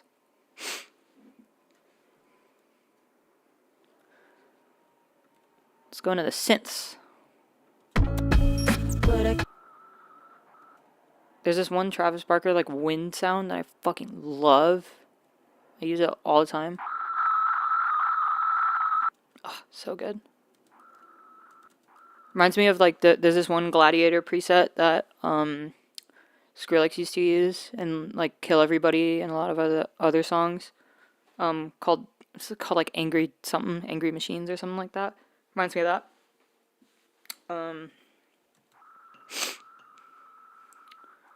I don't get it. What's the criteria for track 8? I don't know. It's just like sometimes you just I don't know. Sometimes I just know that I'm like, nah, that's track 8 for sure.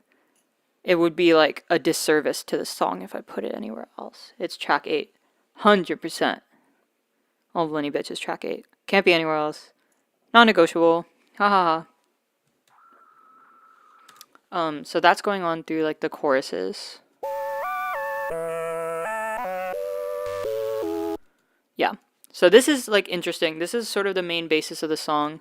I think if I took, let's see if I can take off all the like pitch bend shit going on here.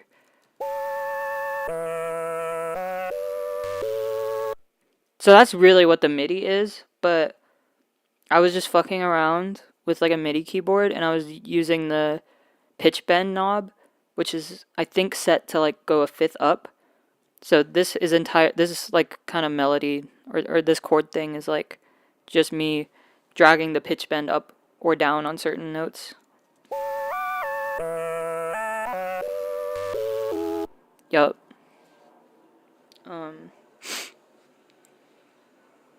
Super underscore sound.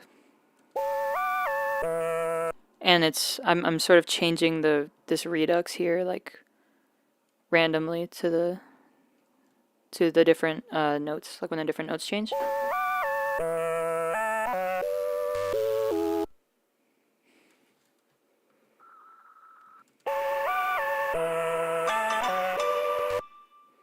Yeah, and then I've got a super saw layer coming in during that big like explosion with a chiptune filter on it, and then I've like done this ridiculous shelf here to give it some more high-end like after effect.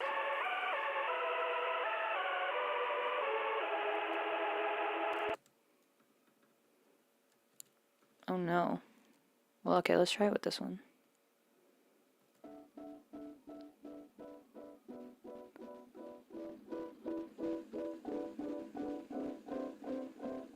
This might not even show up in the actual song. You're the son of a lawyer and the son of a doctor. What dreams of holding him? Yeah, very like Steve Reich or like Sufjan Stevens being inspired by Steve Reich or whatever. Yeah, and then we've got the big grand piano slams.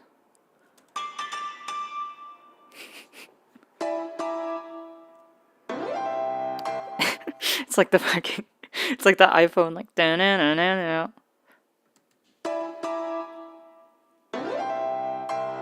So this is just a bunch of like wrong notes.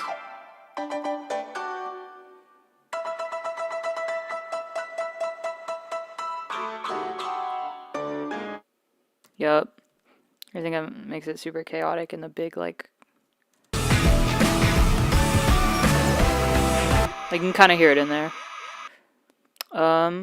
Cool. What else we got? I guess this is just off. What is this?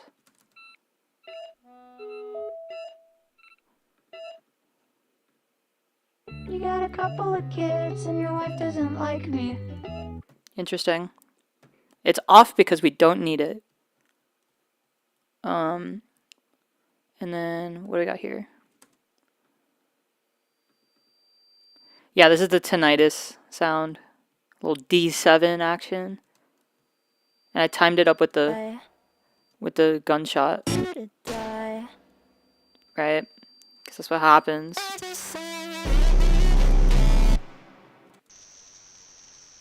Ooh, this sound is cool. So, let me see if I can like play.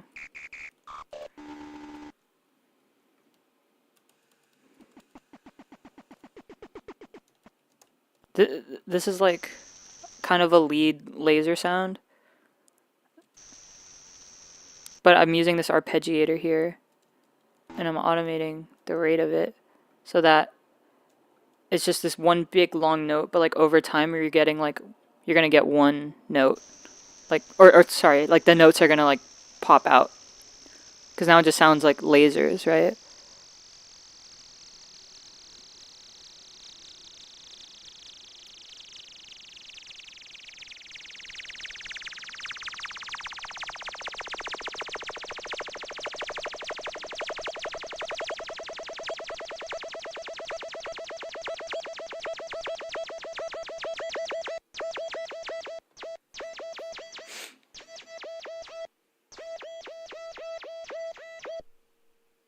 Yeah. Also kind of Cornelius vibe. I think literally just a sine wave, and then I've added some like redux and overdrive to make it a little more squarey. And it's doing the thing again where I've got the pan at random at 100, so it's going in random ears. Yeah. Some more virtual riot ambience.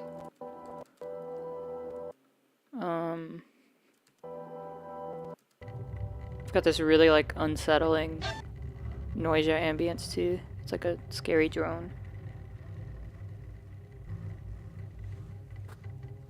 And that just continues into the next song.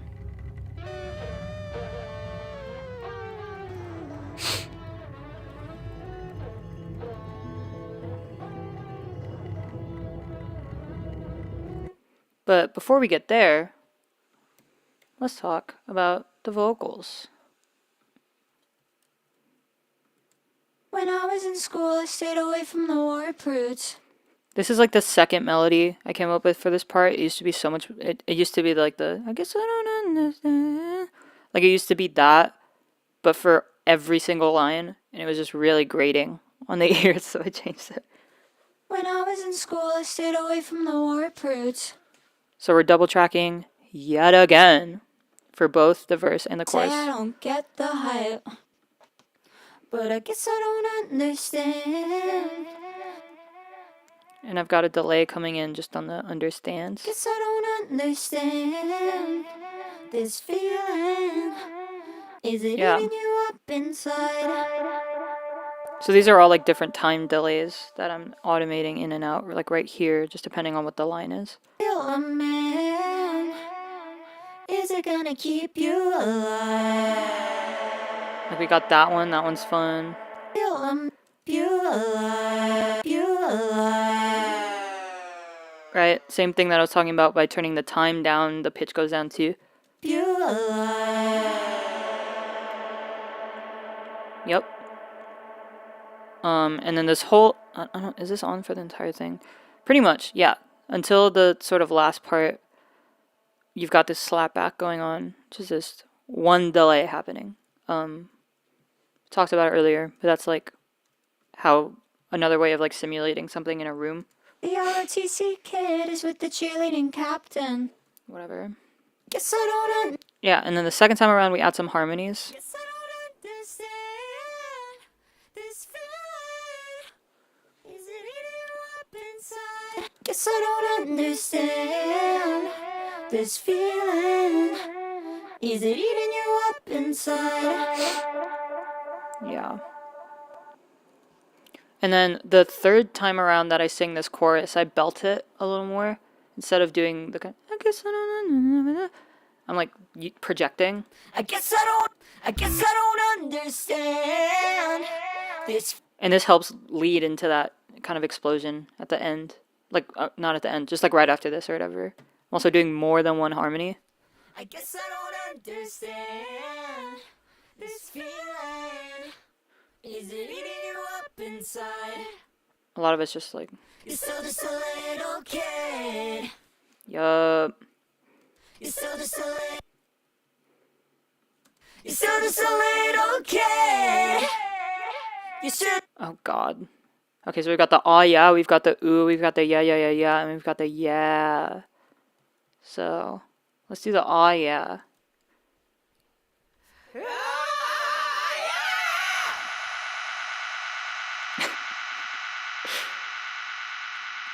That one's just kind of fun. Here's the ooh. Yeah, aside from that high layer, it sounds kind of cool.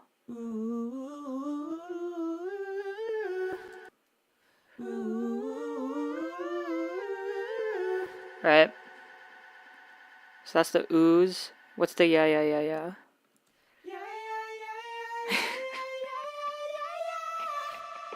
I feel like fucking Jacob Collier.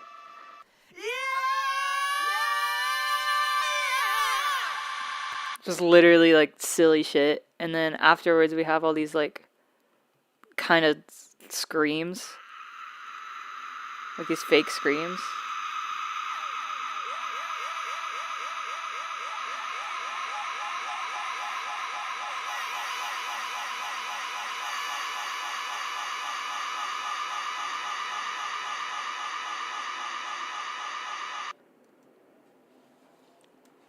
I guess fake screaming is still kind of real screaming. It's just like not at the top of my lungs. It's very like, but but like in a mic, especially when you have something that's like when you have a delay that's like on that frequency, it really sounds like kind of a scream. But like all together, it's like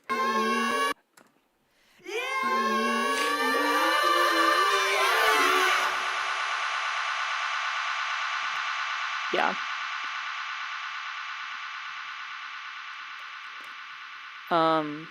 So that's that part. And then here, I think I just put like a telephone effect. If you're living in your 90s, you Where got is a it? couple of kids and your wife doesn't like me. Come on, where did I If put you're it? living Oh, it's probably this lossy. Oh yeah, and then I mono the whole thing. in some other life, you're living in your 90s. Yeah. You got a couple, I guess I don't understand.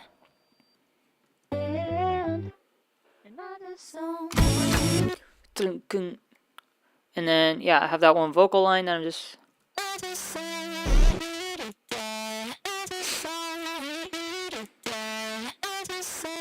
So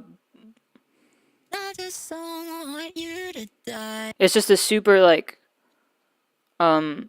compressed version of the line from earlier, except I put some pedal on it so it's super distorted too.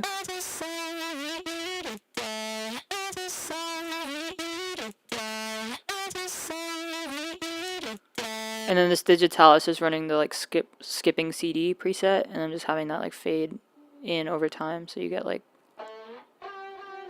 or I guess I just flat out turn it on probably.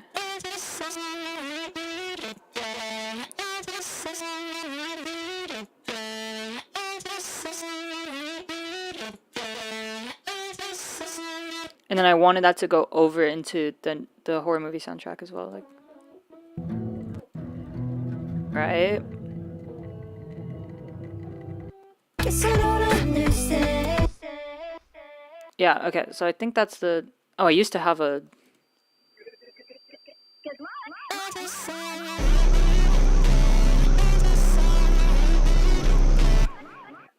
but I'm pretty sure I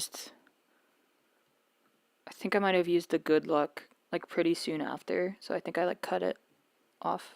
Or maybe I didn't, and then I just forgot to put it back in.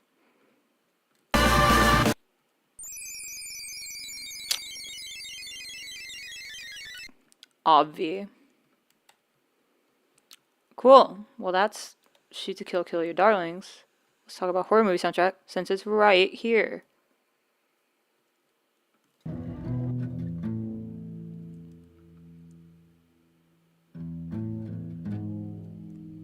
Well, okay, first of all, does anyone have any like questions on Shoot to Kill?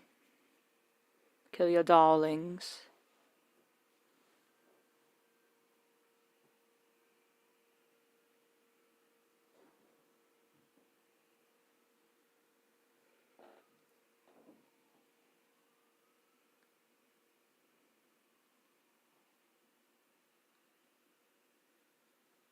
How do I work on a song like that without frying my CPU? I got a new computer.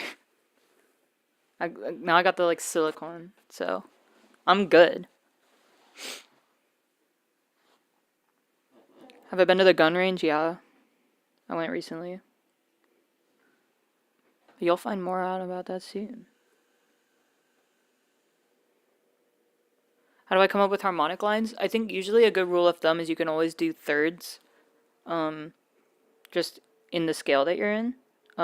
That's something that like I think in most like Quinn songs she'll do thirds, so it's just two voices singing like thirds. But other than that, I find that like it's fun to just kind of sing along to it and try and find harmonies that are like accidentally really good or something. Because then it just kind of happens. Did you play the banjo parts? Yes, I did.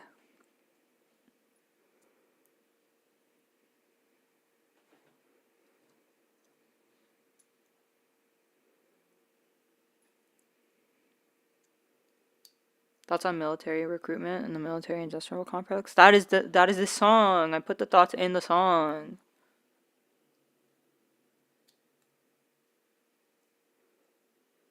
Any reason I didn't want to do Shit to Kill Live? No, not really. Like, I think especially with like a band or something, it would make a lot of sense. But I think when I'm up there on my own, I feel like I have to play the big bangers.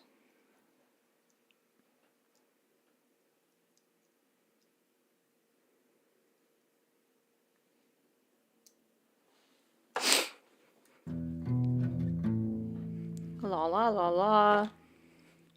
La la la la. So yeah.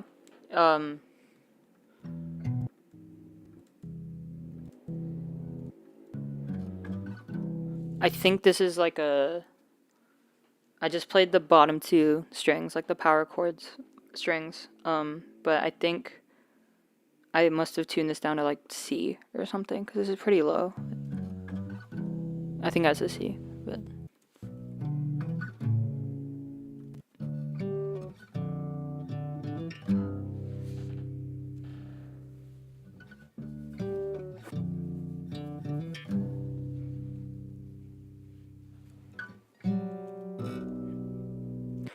So this, like, these ugly notes, there's a song by Gillian Welch, or Jillian Welch, I don't know which one it is, called Revelator, where the song starts with these like super dissonant notes and then goes into this really beautiful guitar part, and I think the notes show up sort of like throughout the song as well. But that was like a huge inspiration for this. Obviously a lot of people picked up on like Trent Reznor, Nine Inch Nails being an inspiration for this one too. This one's probably the most shameless in terms of inspiration, I think. But yeah. Any reason I used this song specifically for the Wallsocket trailer? Yeah, this was like this felt very theatrical or cinematic to me. Like this would make sense. That's why I call it a horror movie soundtrack, because I thought this felt like a good soundtrack to the whatever. The song is also very PJ Harvey. Thank you. Yeah, exactly. This was something I was listening to that one album. Not the City one, the other one. The one that has To Bring You My Love on it. That might be the name of the album, but I was listening to that a ton when I was making this song.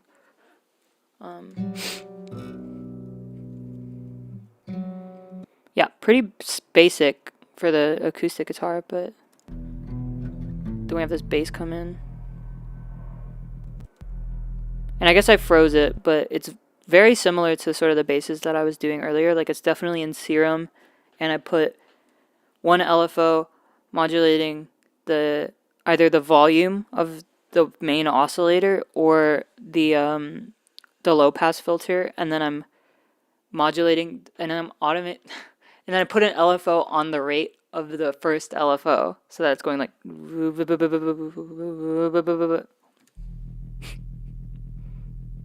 it's very like respace vibes. But I think I froze this because it was like it might have been getting a lot of like, I think I froze it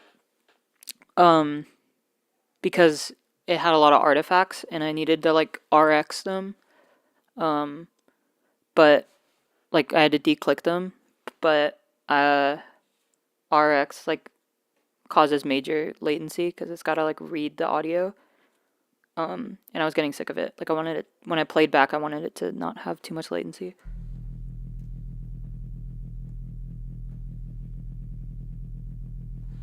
Yeah.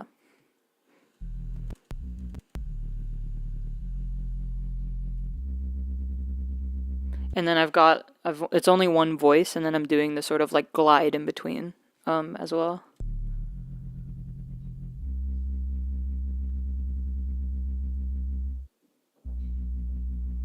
Yeah. And then I really make it like, as you can see, this is like sort of the volume I'm using, but I really make it loud for the like, you'll get away with it.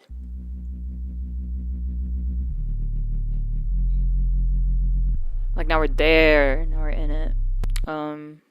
Yeah, so that's the bass. Sorry I didn't have the original preset. I had to freeze that one for sure. Let's get into the ambience.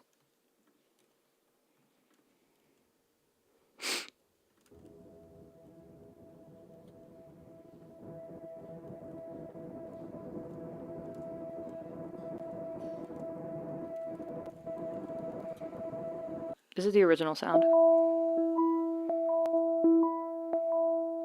Actually, no, the original sound.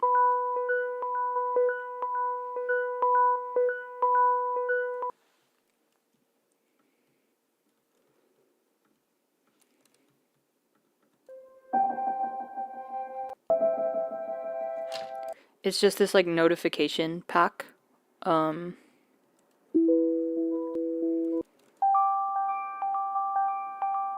Right? It sounds like phone alarms, but then I put them, I layered a ton of them, and I put, what did I put on these? Like, yeah. So I've got like a bunch of, I'm soaking it in reverb and delay, and a little bit of grain delay, and then I've got the chiptune filters again, like doing all the work. Right, without it, with it. It's very like, this is something Jaren does a lot, I think, but I think the way he does it is he'll like, put a reverb on a sound, and then he'll put distortion on top of the reverbed sound. So you'll get these like crazy like harmonics out of it.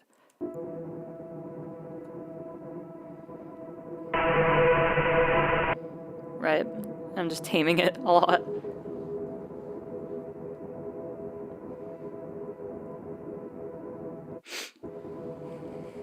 Yeah. And then when the big sort of, you won't get away with this, I'm adding some Virtual Riot ambience.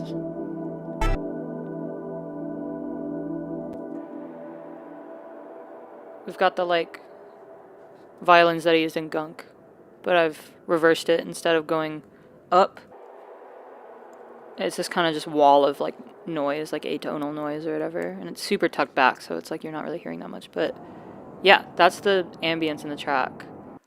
And then yeah, like I said, there's that one experimental guitar pack from Splice that I just used a ton of.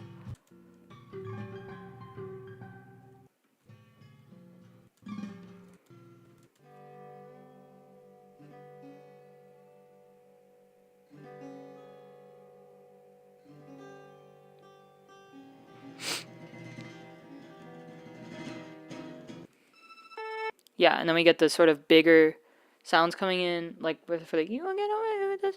Like I've got just this tremolo, these tremolo strings.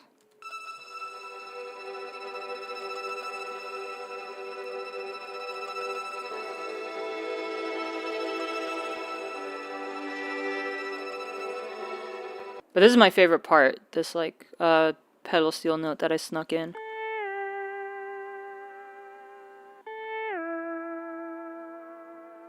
So all together it's like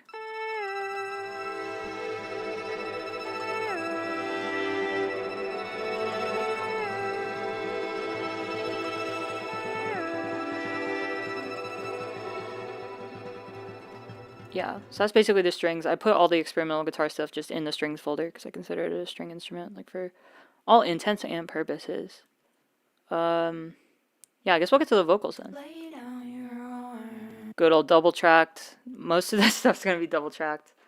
I think it makes a lot of sense just because, like, I think Elliott Smith kind of set the precedent for the double track vocals on like ballads. And I really try to get like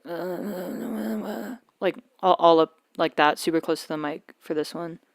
I set a rule that I wouldn't I wouldn't go below an E, I think. And I think I might have gone below an E, but I set a rule that I wouldn't go below an E just as like a voice training thing. And I really wanted this to sound like the bottom of my range. You won't get away with this. Like I'm really struggling to get down there is like what I wanted it to sound like. In reality, like I can get down there because like my voice was obviously a lot lower before. But I wanted it to sound like it was at the bottom of my range. What exactly is double tracking? Double tracking is just singing the exact same thing twice and then layering them on top of each other. It helps it sound a little more full. Yeah. Pull at the string. Right, there's two voices going on, and I've panned them each a little bit. whether or not you sell the estate. Away with this. You won't get away with this. Yeah, so so this is like I'm pushing in like a falsetto almost. You won't get away with this. But then on top of it I have the like belty whiny layers. You won't get away with this. You won't get away with this. You won't get away with this. You won't get away with it. But it's drenched in reverb. You won't get away with this. You won't get away with this. You won't get away with this. You won't get away with this. So that's like I think that's like an F sharp. So it's like that's supposed to.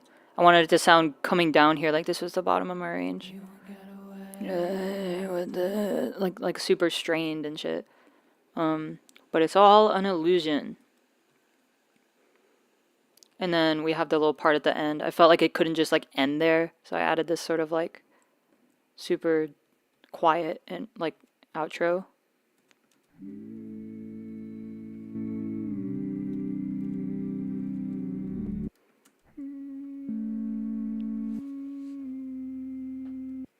Heat from fire, fire from heat. Exactly. Just watch that channel. That channel's fire.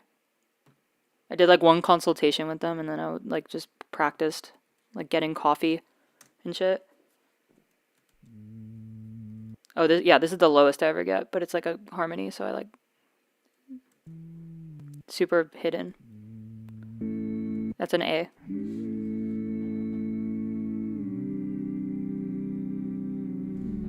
Sounds like something in The Sims 4. Thank you. That was the inspiration for this was a Sim City soundtrack.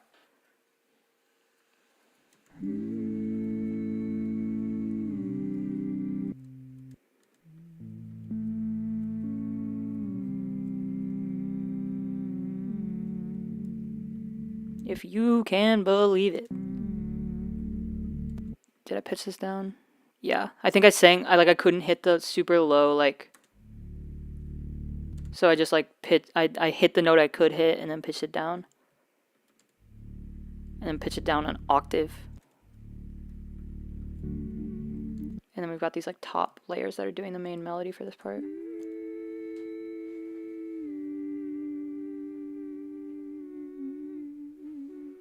If it's a harmony, it doesn't count. Exactly. Like who's to say that's not someone else, you know what I mean?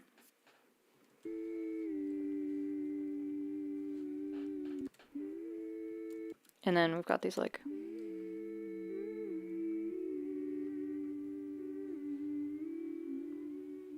that felt kind of Radiohead to me a little bit.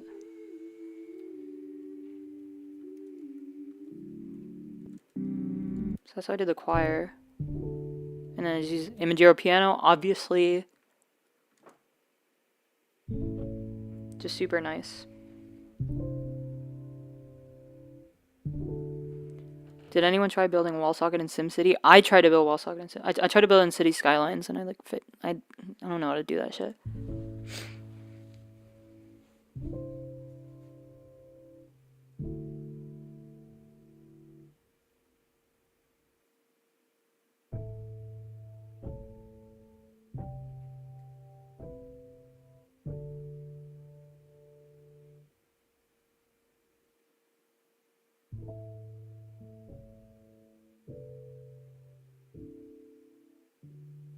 Yup.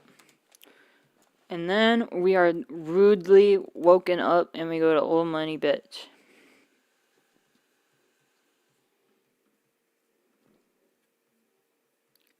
Get the fuck out of here.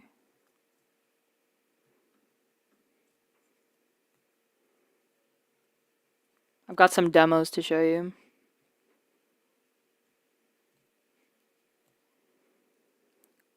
This might be the biggest project file. It's like so OD, like it's so overkill.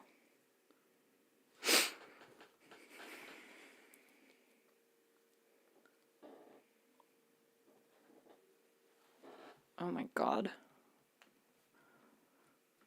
Like, look at this fucking vocal group. Like, what am I... What's the deal, you know what I mean?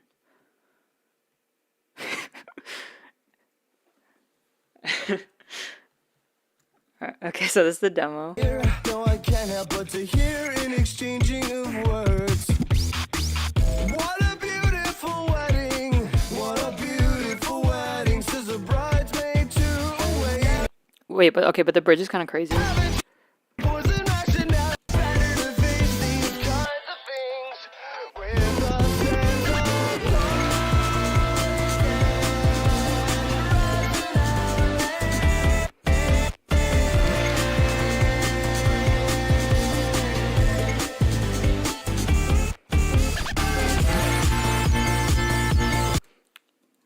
I'm kidding. This structurally was very hard to figure. This song is very hard to figure out. Let me get like the first version I made. This might be like the first. No, I don't know about that. This was made in March, so it wasn't the first. But I always had the guitar thing. I mean the banjo thing. Have you seen the girl with the box tie shoulder length hair? I did. Well, that's the one girl here that you really don't wanna piss off. Because But this is like the Mumford and Sons remix. Like, money bitch. She's the daughter of a billionaire. She's the daughter of a billionaire. You wouldn't know it by her disposition, 'cause she comes back around, she comes back around. She's the daughter of a billionaire. She's the daughter of a billionaire. I don't see money on my best behavior when she comes back around, she comes back around. but then literally the day after, I was like, we're not fucking doing that. And then it became. I think this is just normal. She's the daughter of a billionaire. She's the daughter. Yeah, normal. Love to see it. Did I change anything else? Box top. No. Have you seen a girl with the North Face puffer jacket? Well, it's the middle of June and somehow she's never broken a sweat. Because I'm an old money bitch. Yeah. And I changed the words over time, and I made it a little like the structure was so all over the fucking place. Like, this is a very Frankenstein song. But yeah, let's go through it. Starting with the drums.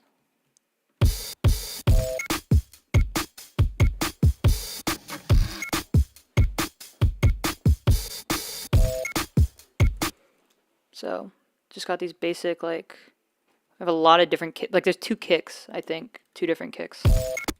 Excuse me?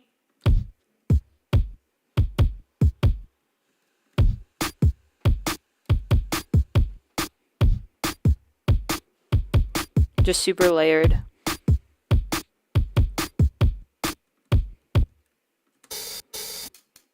And here are the cymbals. We got vocoder on this? No.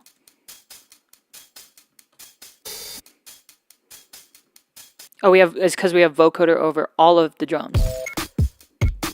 Vocoder on the drums, OTT on the drums, saturated it, put a drum bus on it, and then redux. Like I objectively just like made it worse. That sounds great. Look at listen to the fidelity. It's like what happened. But yeah, so pretty simple drum beat up here at least. Like the please work. Yeah. But then I add these like phone sounds, so well, that's just some printer.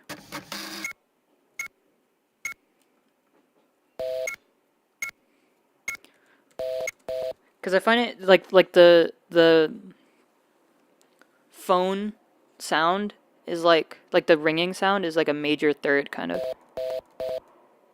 It's like na na right? It's like kind of crazy. So I like put it in as like a, and then we got some like this. I love this fill. Yeah. So that's just like scratching. This is like a laugh I chopped up. More radio.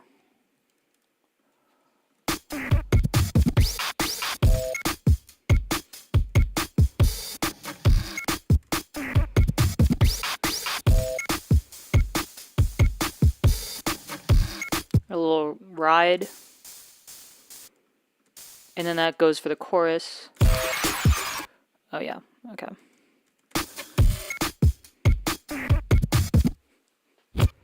Oh.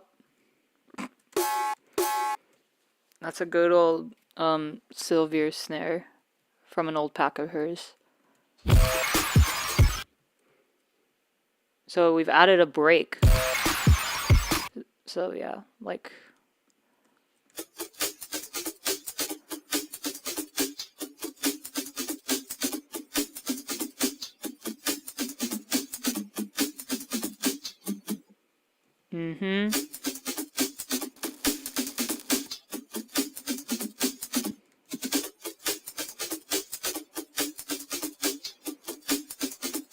what do I have getting pitched down here?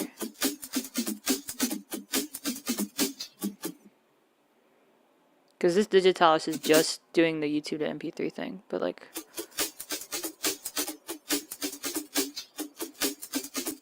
Maybe there's like a flanger on it somewhere. Sorry, I'm like... It's been a while. Oh! It's this guy. So this is like the range of... that the vocoder is capturing. So if I turn it down over time, you start to get more frequencies from the low end. This is why you can kind of hear it tonally going down a bit.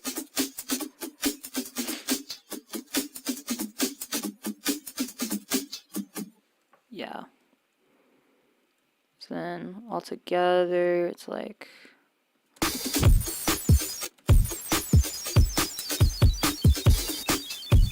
the damn wall socket sound, there it is. And then I have this open hi-hat come in the second half of the chorus.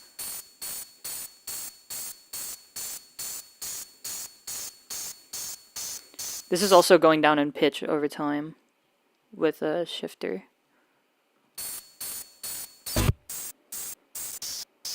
Right?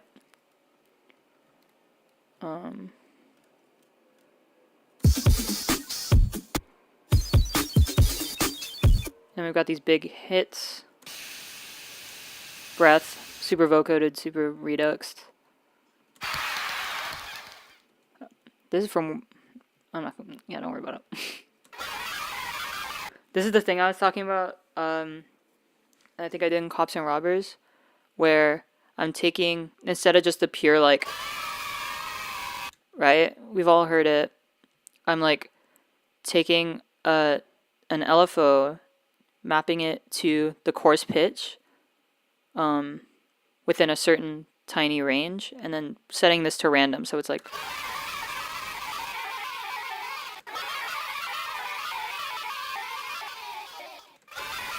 I've got a redux on it to make it super ugly.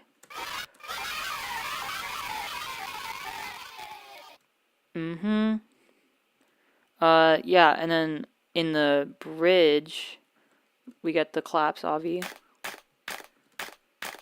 Gotta have them. What is this?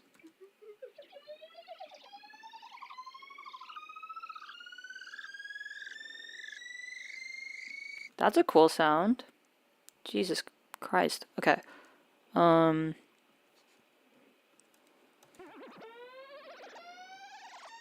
That's all it is at its core, is it's like a saw wave, and then I'm taking this LFO, which is automatically mapped to the pitch anyway, and I'm just turning this, like, amount up every, well,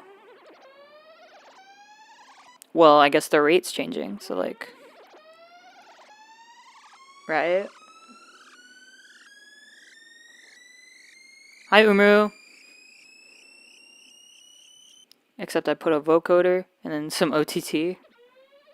And more vocoder, and more vocoder, and more OTT. then a slight auto pan, and then EQing all this shit out.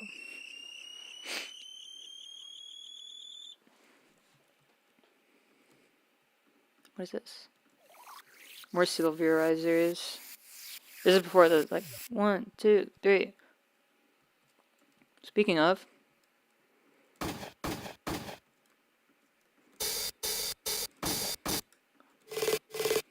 So we got a little drum roll. Like, this is a snare that I made. This is a 808 like fill. There's a classic Umru stomp. There's an underscore stomp. So all together it's like, yeah. And then just some more impacts on that last hit. Good luck. Fresh catch snare, yeah, I think it was in that pack. Also, midway through the like bridge, I don't think you get it. Like, it switches from this like breakbeat progression to 4 on the floor.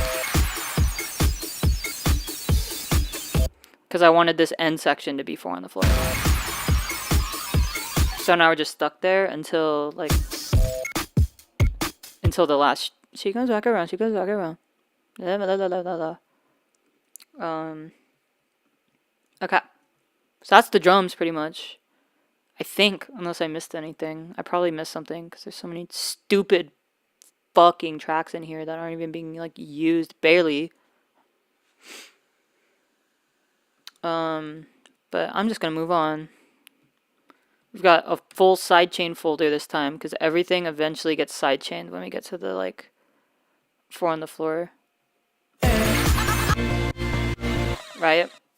That's how you really get it to hit. For anyone that doesn't know, sidechain is like, usually you do this with a compressor, but what a sidechain will do is it'll take signal from something else and then duck the volume of your thing so that you can hear whatever it's listening to. So usually that's like the kick. So when it's on, like when you're going boom, boom, boom, boom, I'm essentially doing like a fake thing with the volume here where I have it go like zzz, zzz, right? And that helps it. This is something used like mainly in EDM, but it helps give it like a, it makes rooms for the drums, but it also in turn like makes it feel a lot more like, makes the attacks of the drums feel a lot like stronger. Umar says boo sidechain. Yeah, I'm kind of boo sidechain too. I only use it when I'm making like 4 on the floor music anymore. But like, I don't know. A lot of us EDM people were conditioned to be like, you gotta put sidechain on everything because the drums have to be heard. But like, no. Most good music doesn't have sidechain on it.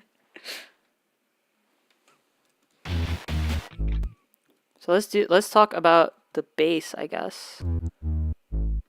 This is like a weird bass line because that's like a E flat and that's not in like the scale of the song. But I thought it was kind of cool and hit the kind of wrong notes thing. And especially when you go like da-na-na-na. So it's like E flat, D, and it actually hits there. But then here it's just this kind of like E flat, E, like E flat, A, like, right? And these are all done with like kicks, I guess, like just super resonant kicks.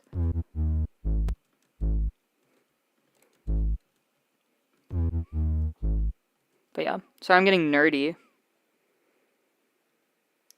Why is Umar a mod and not, how do I make you a mod? Have I explained the klezmer inspo of this song yet? Yeah, it's kind of klezmer vibes, isn't it? Shout out klezmer. Great genre. This isn't even my real klezmer song. The Story of Sunny has like a klezmer Christian hymn in it.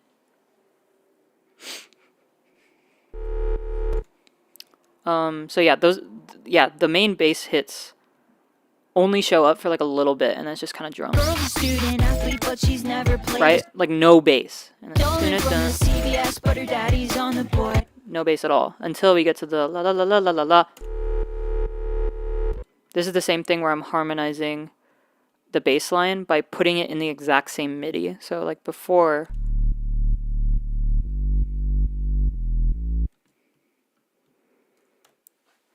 yeah, if I was a rich girl, it's so if I was a rich girl.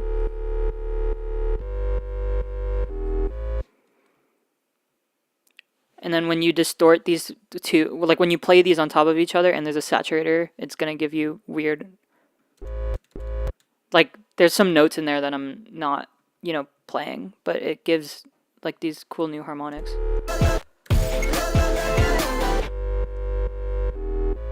And I have it like pulsing in just with this utility.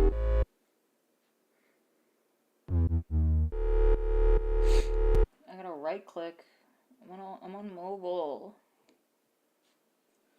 Elena Fortune.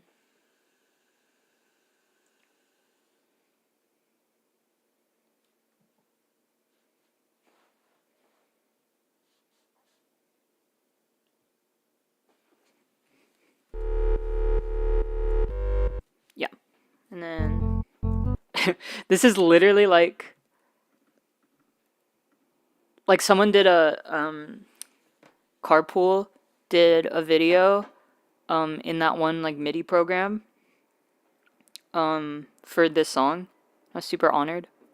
But this bass is like almost sounds like it came straight out of that.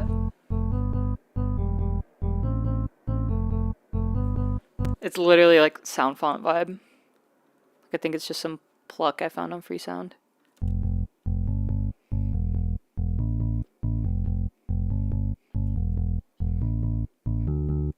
And then it's harmonized up a third.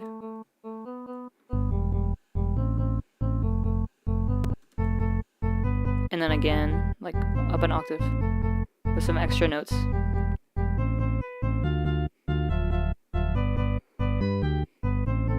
Yeah. I like to have fun with the MIDIs. But y'all should check out the Tor Molecule stream, because Tor goes crazy with his MIDIs. And that also comes from like the Kim J vibe. It's time to have fun in the MIDI. It's time to put little bleeps and bloops in it. Yeah.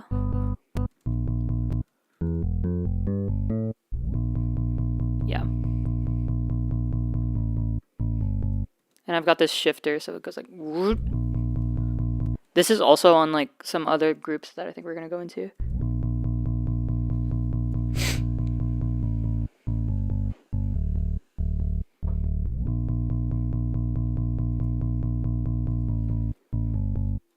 Yeah. And then I think I harmonize it around here.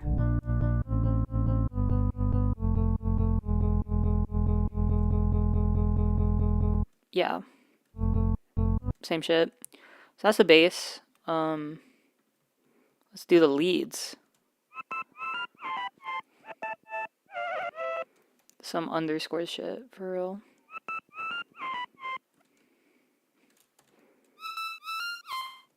Let me just take all the effects off.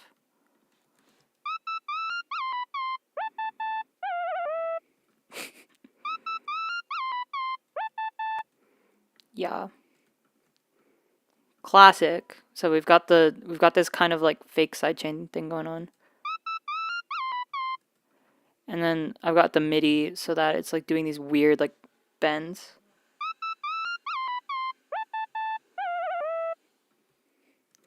Classy.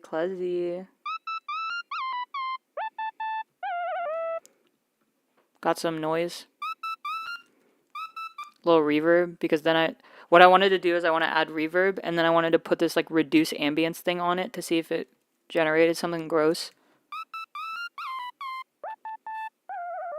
Like it kind of does. Little chiptune filter.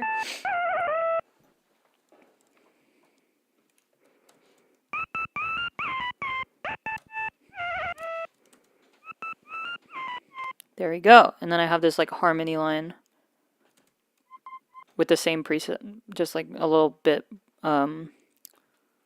like simplified. There's not as much post processing on it. Yeah. Yup. Hooray. That shows up a ton. And they're super lossied out, like in the little breakdown, and then it fades in. And then here's this little, like, ring, ring.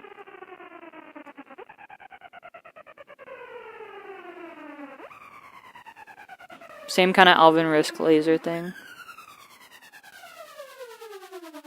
But I've got this auto pan coming in, so instead of just like a pure, like,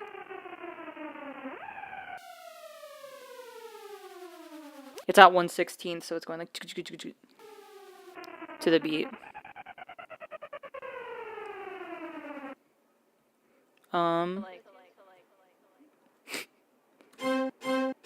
Disco strings, obvi.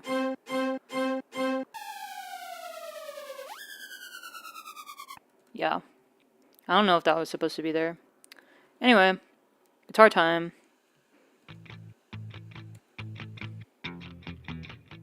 Super like palm muted. Yeah, this one's cool because it's just like a guitar chug that I like messed with, like with the warp modes.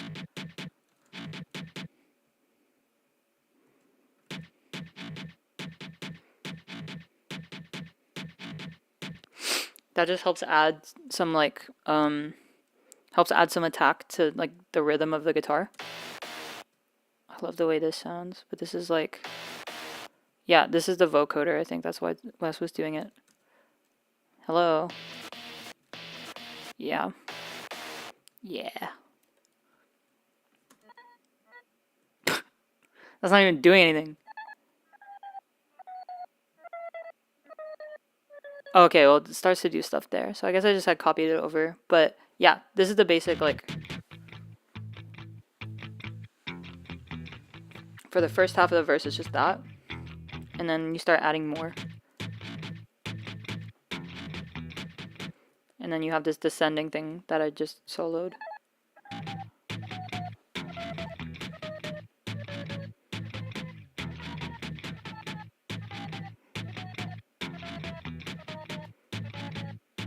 Yeah.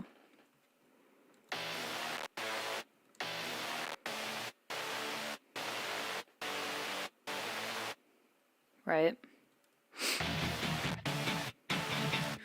Because then by the time you get to the chorus, you're still using these. It's just running the power chords.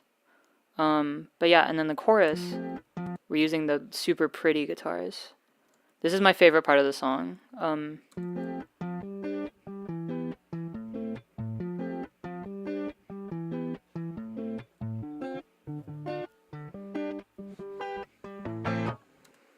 But my favorite part is this.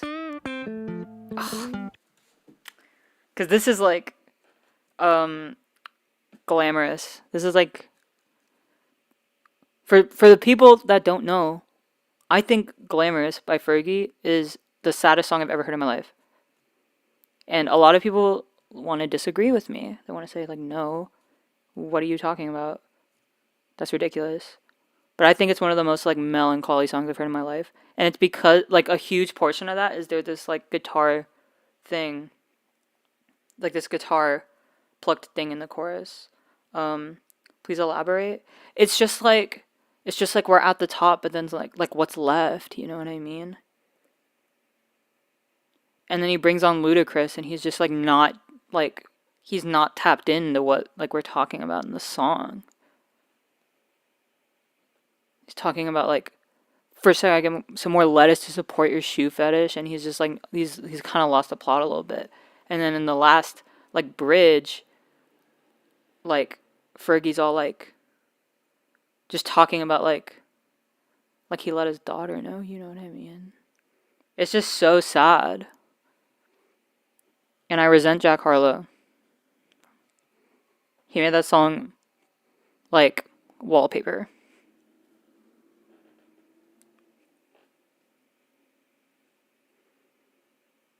But it's also just like in like a sad key, like it's in this key, sad key. But it's got the strings in it, like there's strings in the back the whole time. It's just really sad. Like I don't know, there's something just really sad about it. I can't even put my finger on it sometimes. But this like super inspired by the guitar chops in that song. Yeah, and then later.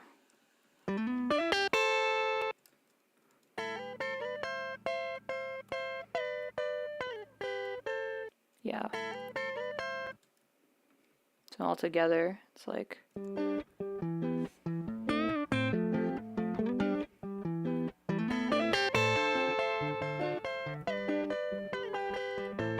What's this?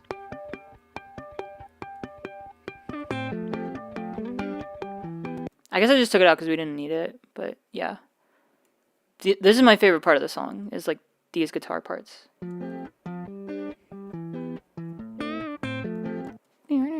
Like, come on.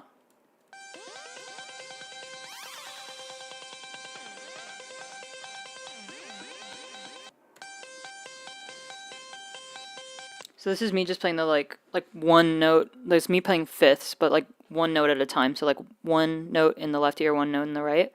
And then I have this delay going on, like that I'm changing the time for, which does this like super whimsical like.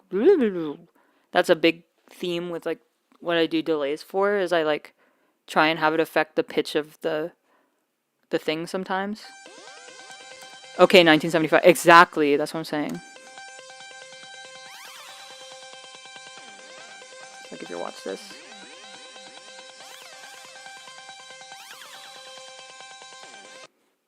Kind of whimsical. And what's this? So that's just the standard power chord.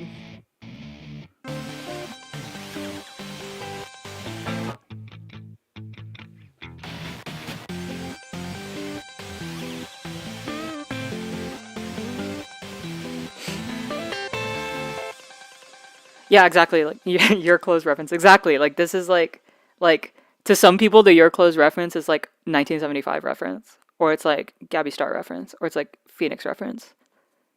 It's just super common, but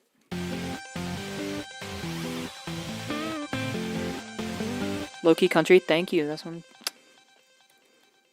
That was what I was going for. And it's just like a pop song.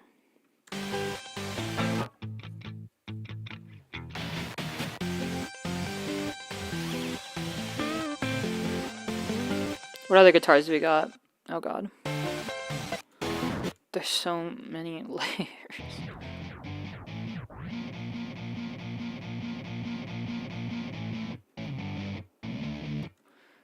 Yeah, okay, so I have a shifter on like the entire group.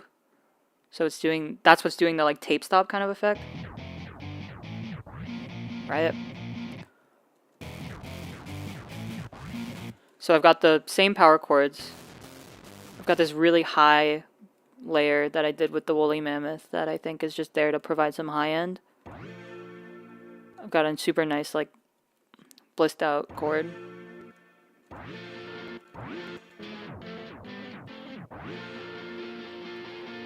Right? And then this is the super like Phoenixy Gabby shit.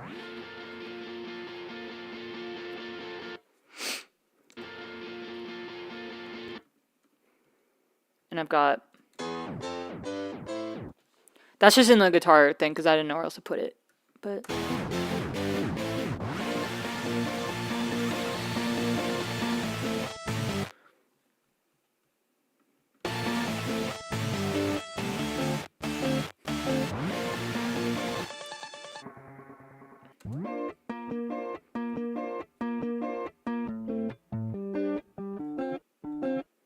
So this you can definitely tell I just like chopped from this earlier part because I couldn't be arsed to re-record it.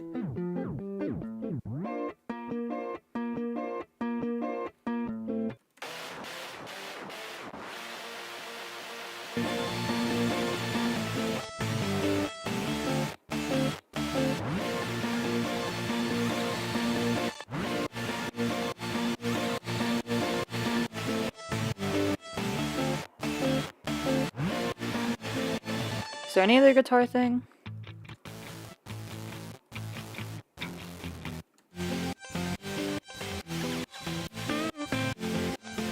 Yeah, I think we're pretty much good on guitar then. And then, oh, I guess there's this like pedal steel, like.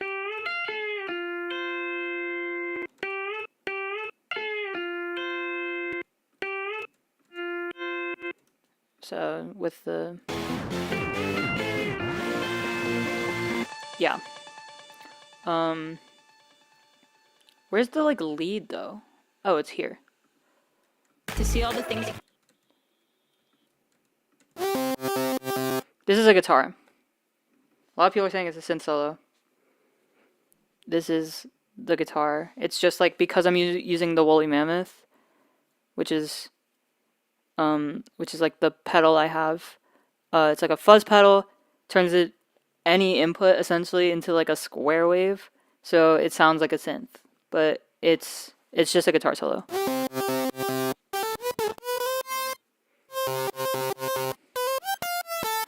So I've got the main one, and then I've got this super like quiet one in the back that's just an octave up with the Umur life-saving Haas effect.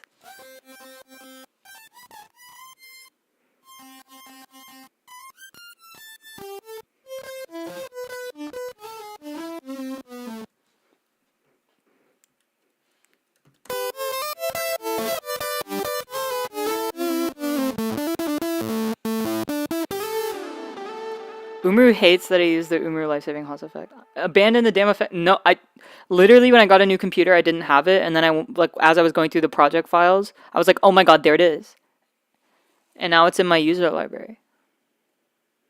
Save my life, Umur.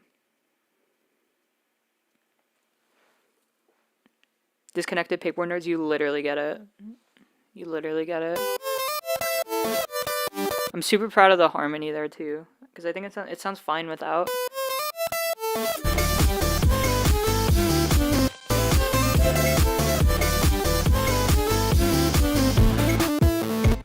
I could do it with the one delay, but then it's not the Umur life-saving Haas effect. I want it to save my life. I don't want it to delay my life. You know what I mean? So yeah, that's in the leads because it just made more sense to be in the lead section, but it is a guitar.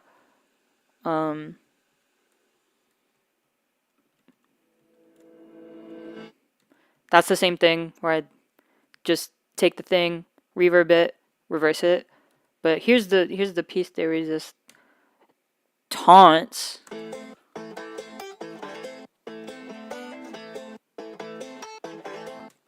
When I showed this to a lot of people, they were saying it was like "What Goes Around Comes Around" by Justin Timberlake, because it was like I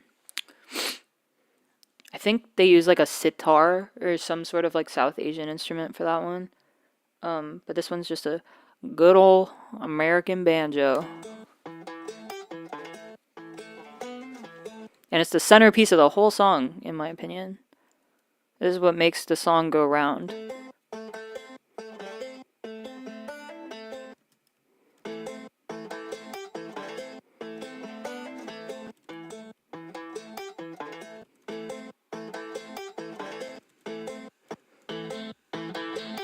I've got a distorted layer here. That's just during the choruses.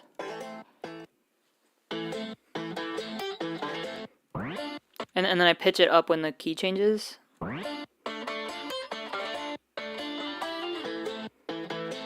Father, father, father. You know the vibe? Yeah, that's the banjo pretty much. It's just like super chopped up. But yeah. Well, that's the instrumental, I believe. We got everything. Alright, let's go to the fucking vocals. There's so many fucking vocal layers in this shit. We've got the with the little. I've got a question for you. Yeah, I had to freeze a ton of shit because this one was like a fucking. This one caused me the most CPU issues because there's just so many layers that don't need to be here. But yeah.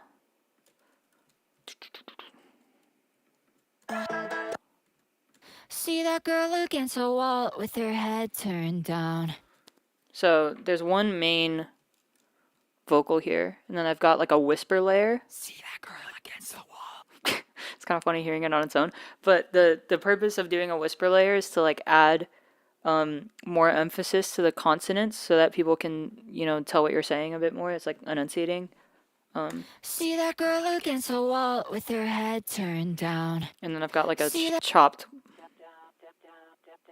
Why don't you check her pedigree? She's not like you or me. She's the enemy. I've also got a high, like octave up harmony, With her head turned down. but like all together, it's like sounds. Against the wall with her head turned down.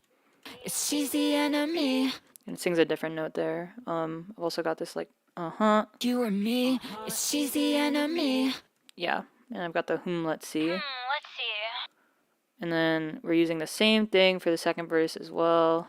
After Sarah's sweet 19, we had our first big fight. Same lineup, like She was like, we live ideal lives, and you don't realize. Trust me, I know what it's like.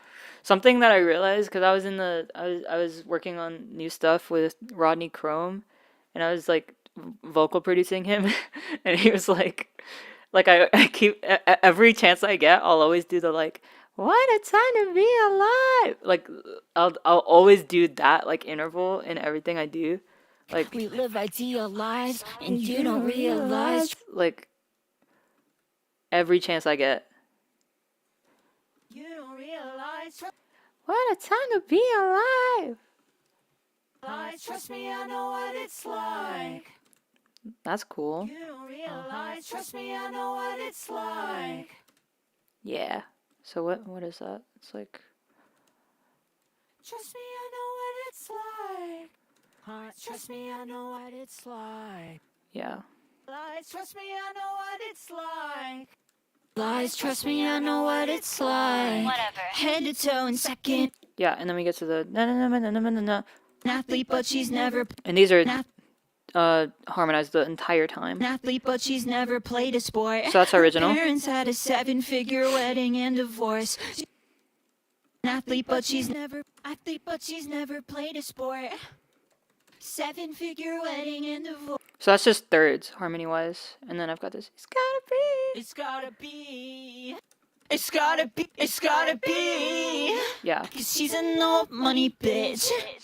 Yeah. So that's the harmonies for that, and they stay the same. There's the same kind of harmonies for the second time it comes around. Second and forever 21. She cuts her hair herself and then she dyes it in the tub. She bought her car on Craigslist, but she used to take the bus. It's gotta be. 'Cause she's an old money bitch. Yeah. And we got a little delay throw thing on the word bitch. Hee hee hee hee. What is this? Oh, is it? Oh, that's the So that's just like yeah, the way this is done, it's like super gated. Like it's like I cut it off like crazy.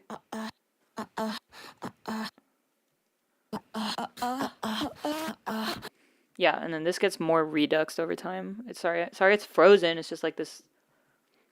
I don't know what to tell you. There's a lot of tracks in here. I'm an old money bitch. Yeah, and this is where I'm an old money bitches. I'm an old money bitch. I'm an old money bitch. So that's just the regular like, I'm an old money bitch. and then I've got a layer that's like chiptune filtered. I think. Yeah. I'm an old money bitch. I'm an old money bitch.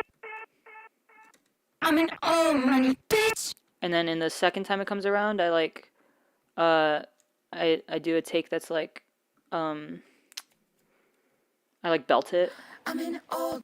Nope. I'm an old money bitch. Yeah. Just to vary it up the second time it happens. I'm an old money bitch. Yeah. And then, what's this? I'm an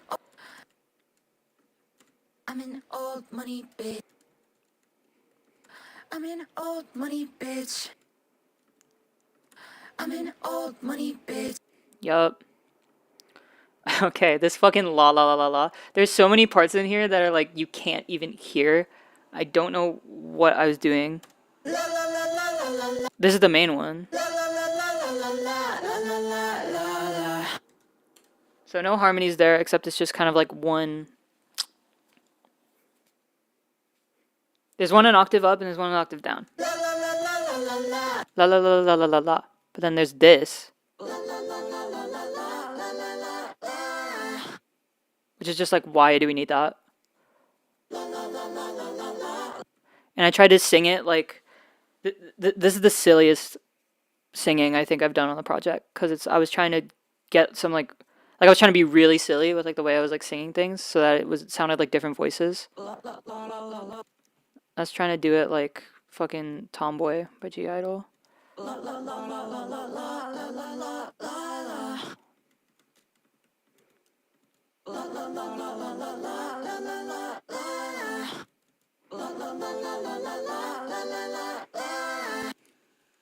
So together.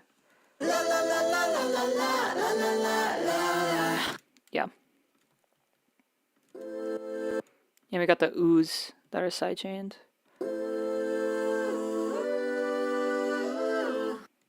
Not necessary, but it's there. Like.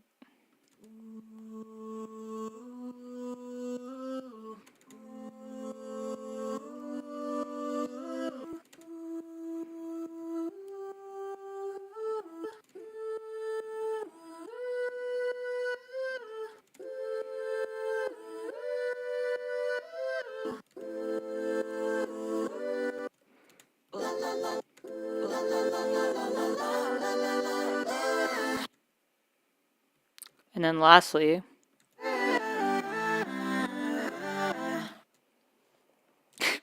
you can't even hear this one. Like, I don't even.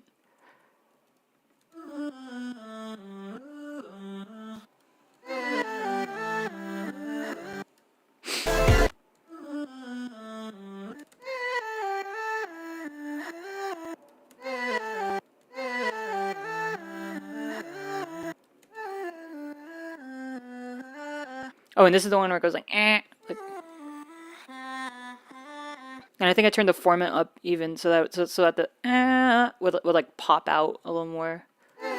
But alas, it didn't, because there's too many fucking layers in here. But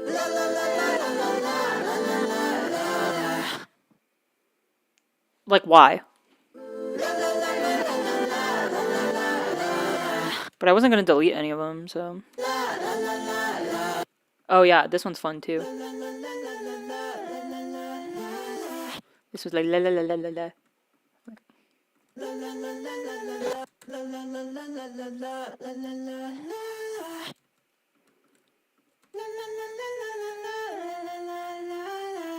Yup. I think it was just like na na.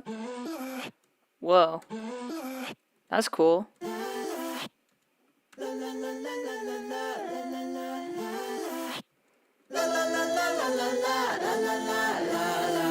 So that's when it's not doing the like. This is just a normal one, and then when it gets into the sort of like when the chords change, then I bring in all the other unnecessary shit. But that's all the la la la layers, and then here's the chorus. It's like boom boom pow. Yeah, I use a lot of that like reverb thing.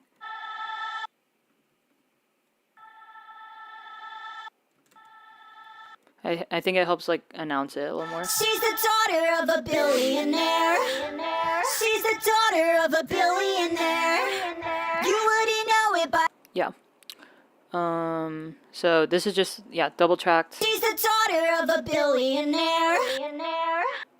Billionaire. Billionaire. Billionaire. Billionaire.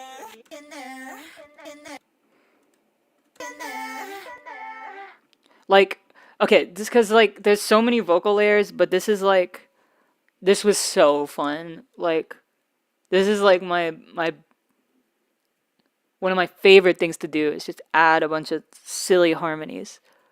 But especially when they're super like diatonic or whatever like this, it's just like it's so fun, and it sounds Yeah. Billionaire. Billionaire. One of my favorite things to do is do harmonies.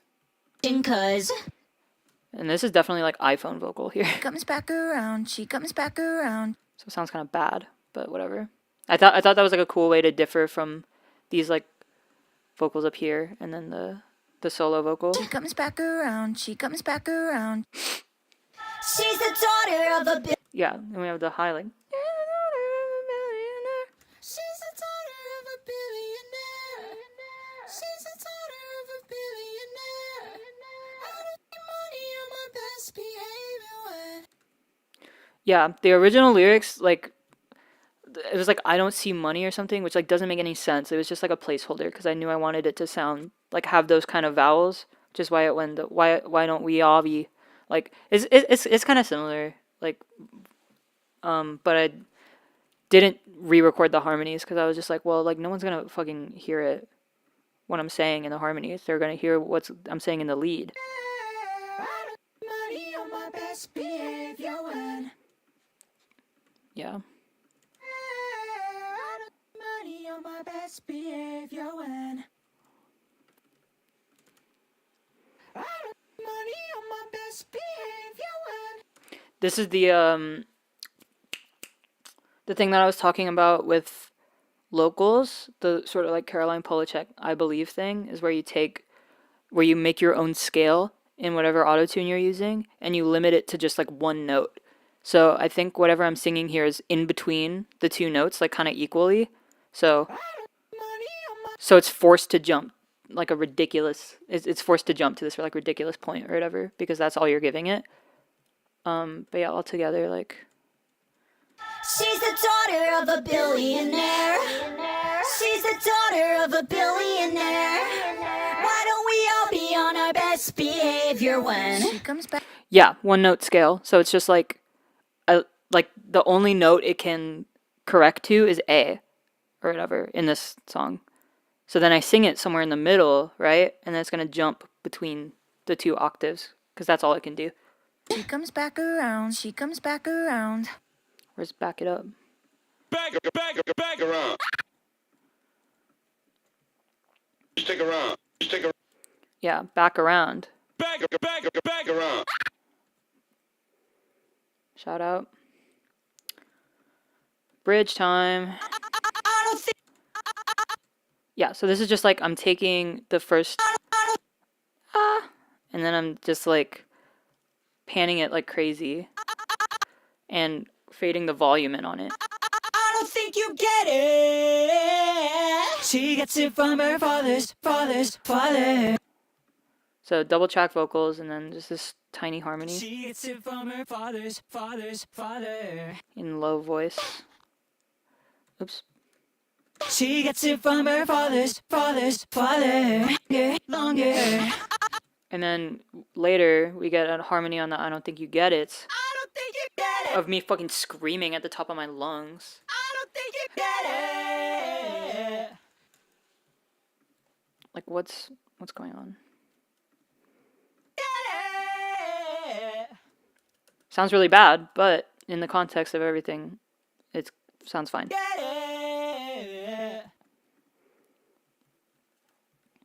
I don't think you get it. And then I have this like ad-lib layer. She gets it from her father. She gets it from her father. And I don't think you get it. Yeah. I don't think you get it. For sure. And then here we have this like, I think Umar said this is the theater kid song. It kind of is the theater kid song. Like I always imagine Mara as like a theater kid. But it's got this kind of like barbershop, like, like, I don't know. Singing the word hiding after it's, you're the one hiding.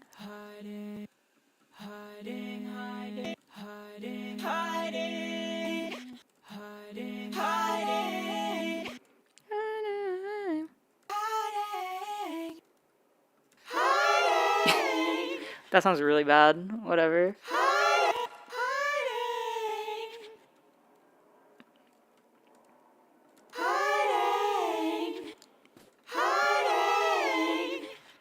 whatever. I kind of wanted it to be a little bad. And then here's the like talking. We're not gonna hurt you. Me. And we've got the sort of in the back just being like, yo, like stop, like what are you talking about?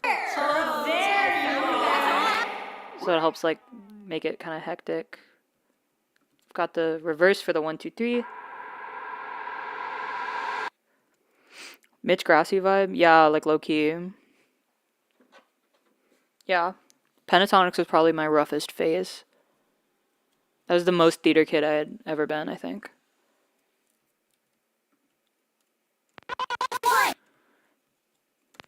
One, two, three. Yeah. 1 2 3. So that's super reduxed. 1 2 3. And I'm just taking like a bunch of the starts of some of these, and I'm doing like I'm just putting them on different tracks because they're all panned differently. 1 2 3. Yeah, and then put the redux on it to make it really like crunchy. 1 2 3. Good luck. Fun fact, the tag used to be gotcha. 1 2 3. Gotcha. It sounded like that. But then I was like, well, that doesn't mean anything. 3. Good luck. 3. Good luck. Yeah, good luck is so much better.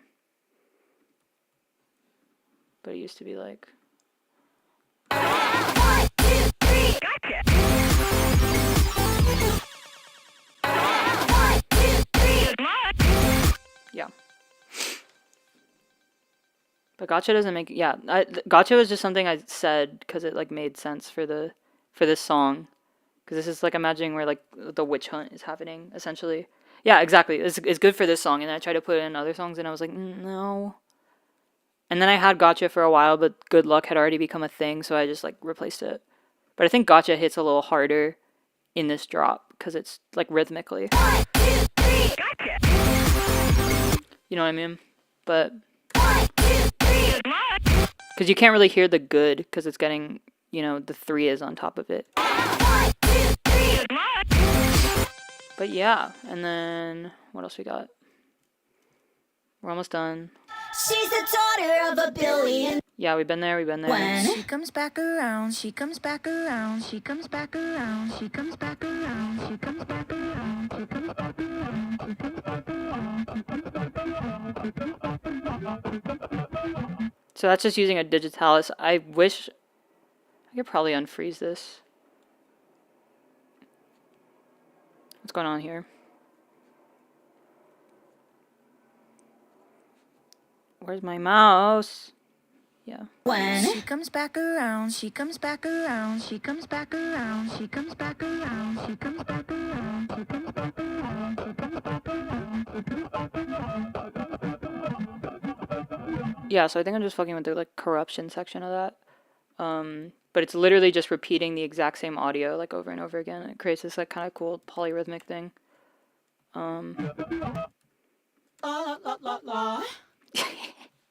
Yeah, super Marina.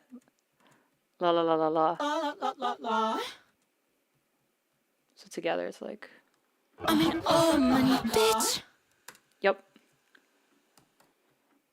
Yeah, we did it, guys. And it was actually wait. Let me wait. Well, when I'm still talking about this, oh, look at that. Oh, what's going on? And we're done. 3 hours on the dot.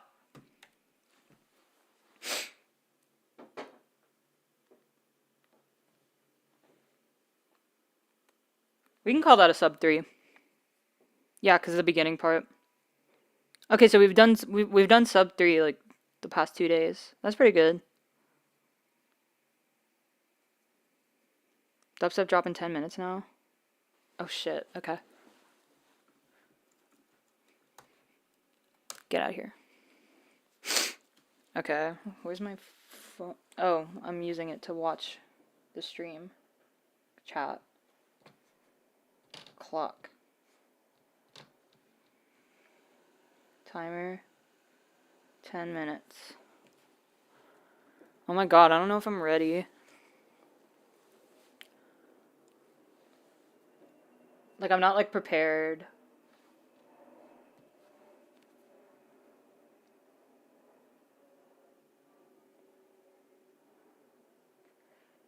Okay.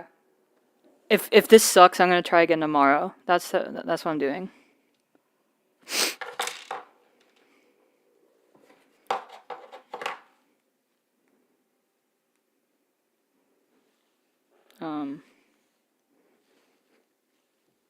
And okay. Fuck.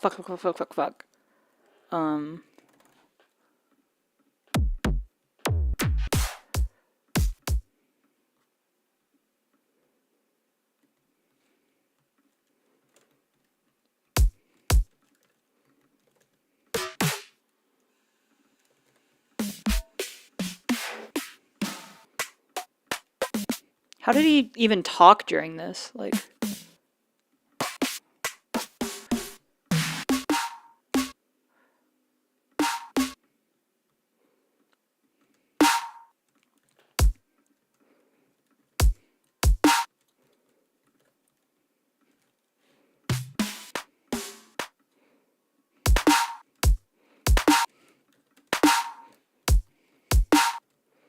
I need like the, where's my like kick? Like, yeah.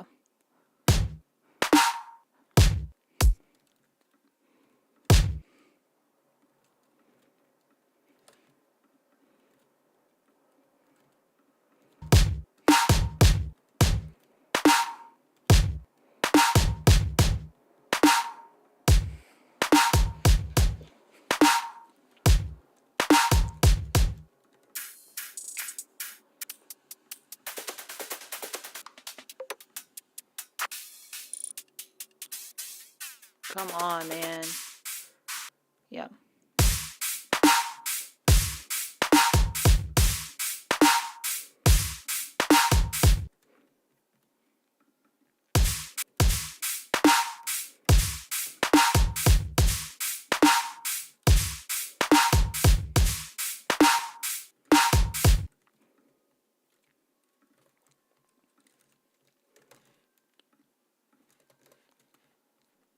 Give me the Oomer snare.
we got 5 minutes left. Fuck. Okay.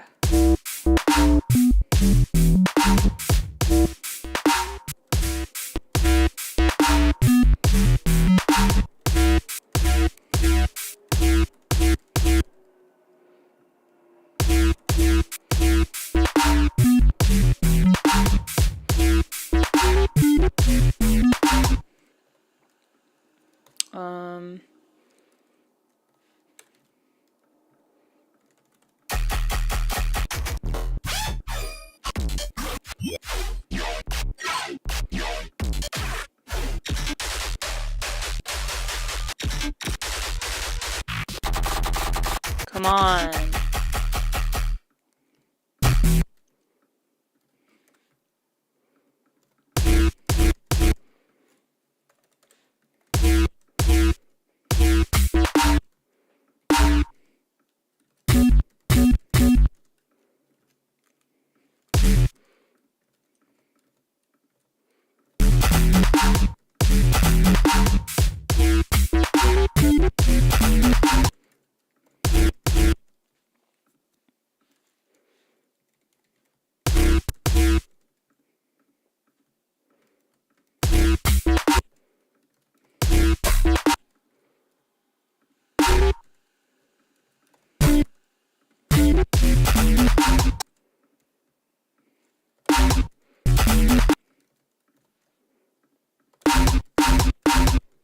Come on.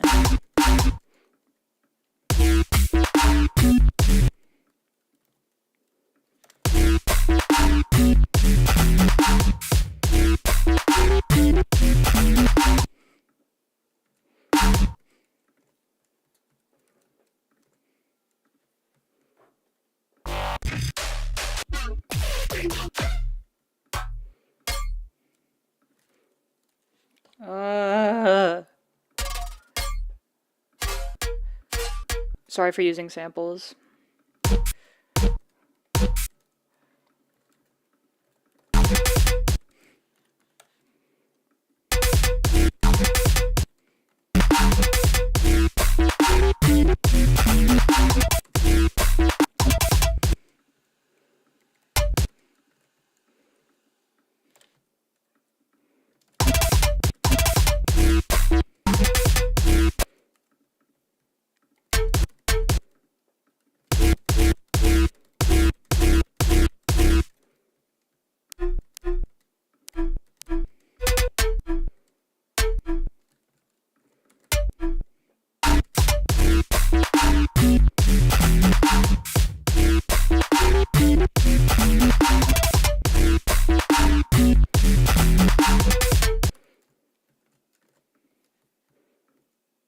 How much time? How much time? 1 minute, 30 seconds. Ba-da-da-da.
Fuck! Okay. Wow. That was scary.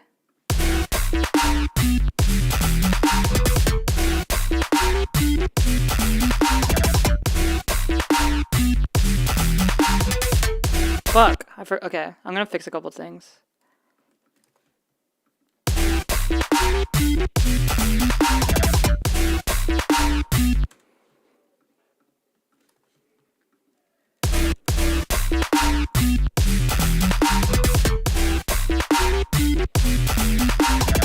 Okay, I haven't looked at the chat at all.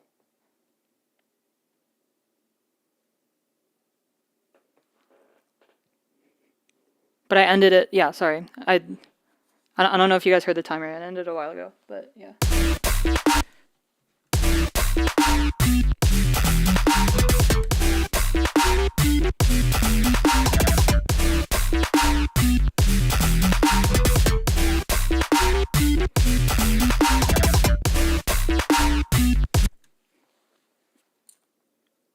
Cool. Yeah, it's like weird dubstep, but there you go. Now when someone gets the upload underscores makes a drop in 10 minutes.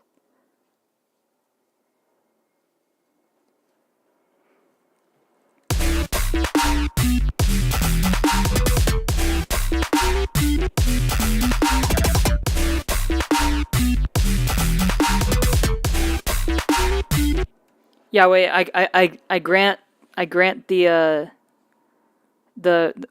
I grant the re-upload to Flash Memories. Flash Memories has got to be the one to do it.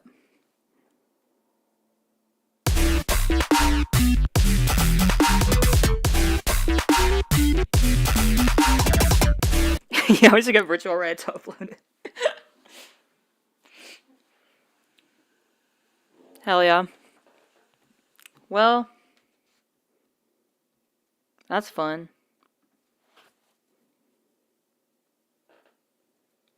Thanks for coming to the stream. Shout out Flash Memories. Tomorrow, we're gonna finish it out. We're gonna do Jeez Louise with Hen House. 77 Dog Years.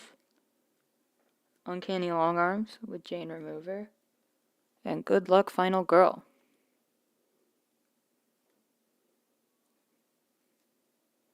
Thanks for coming. See some of you tomorrow. Party time.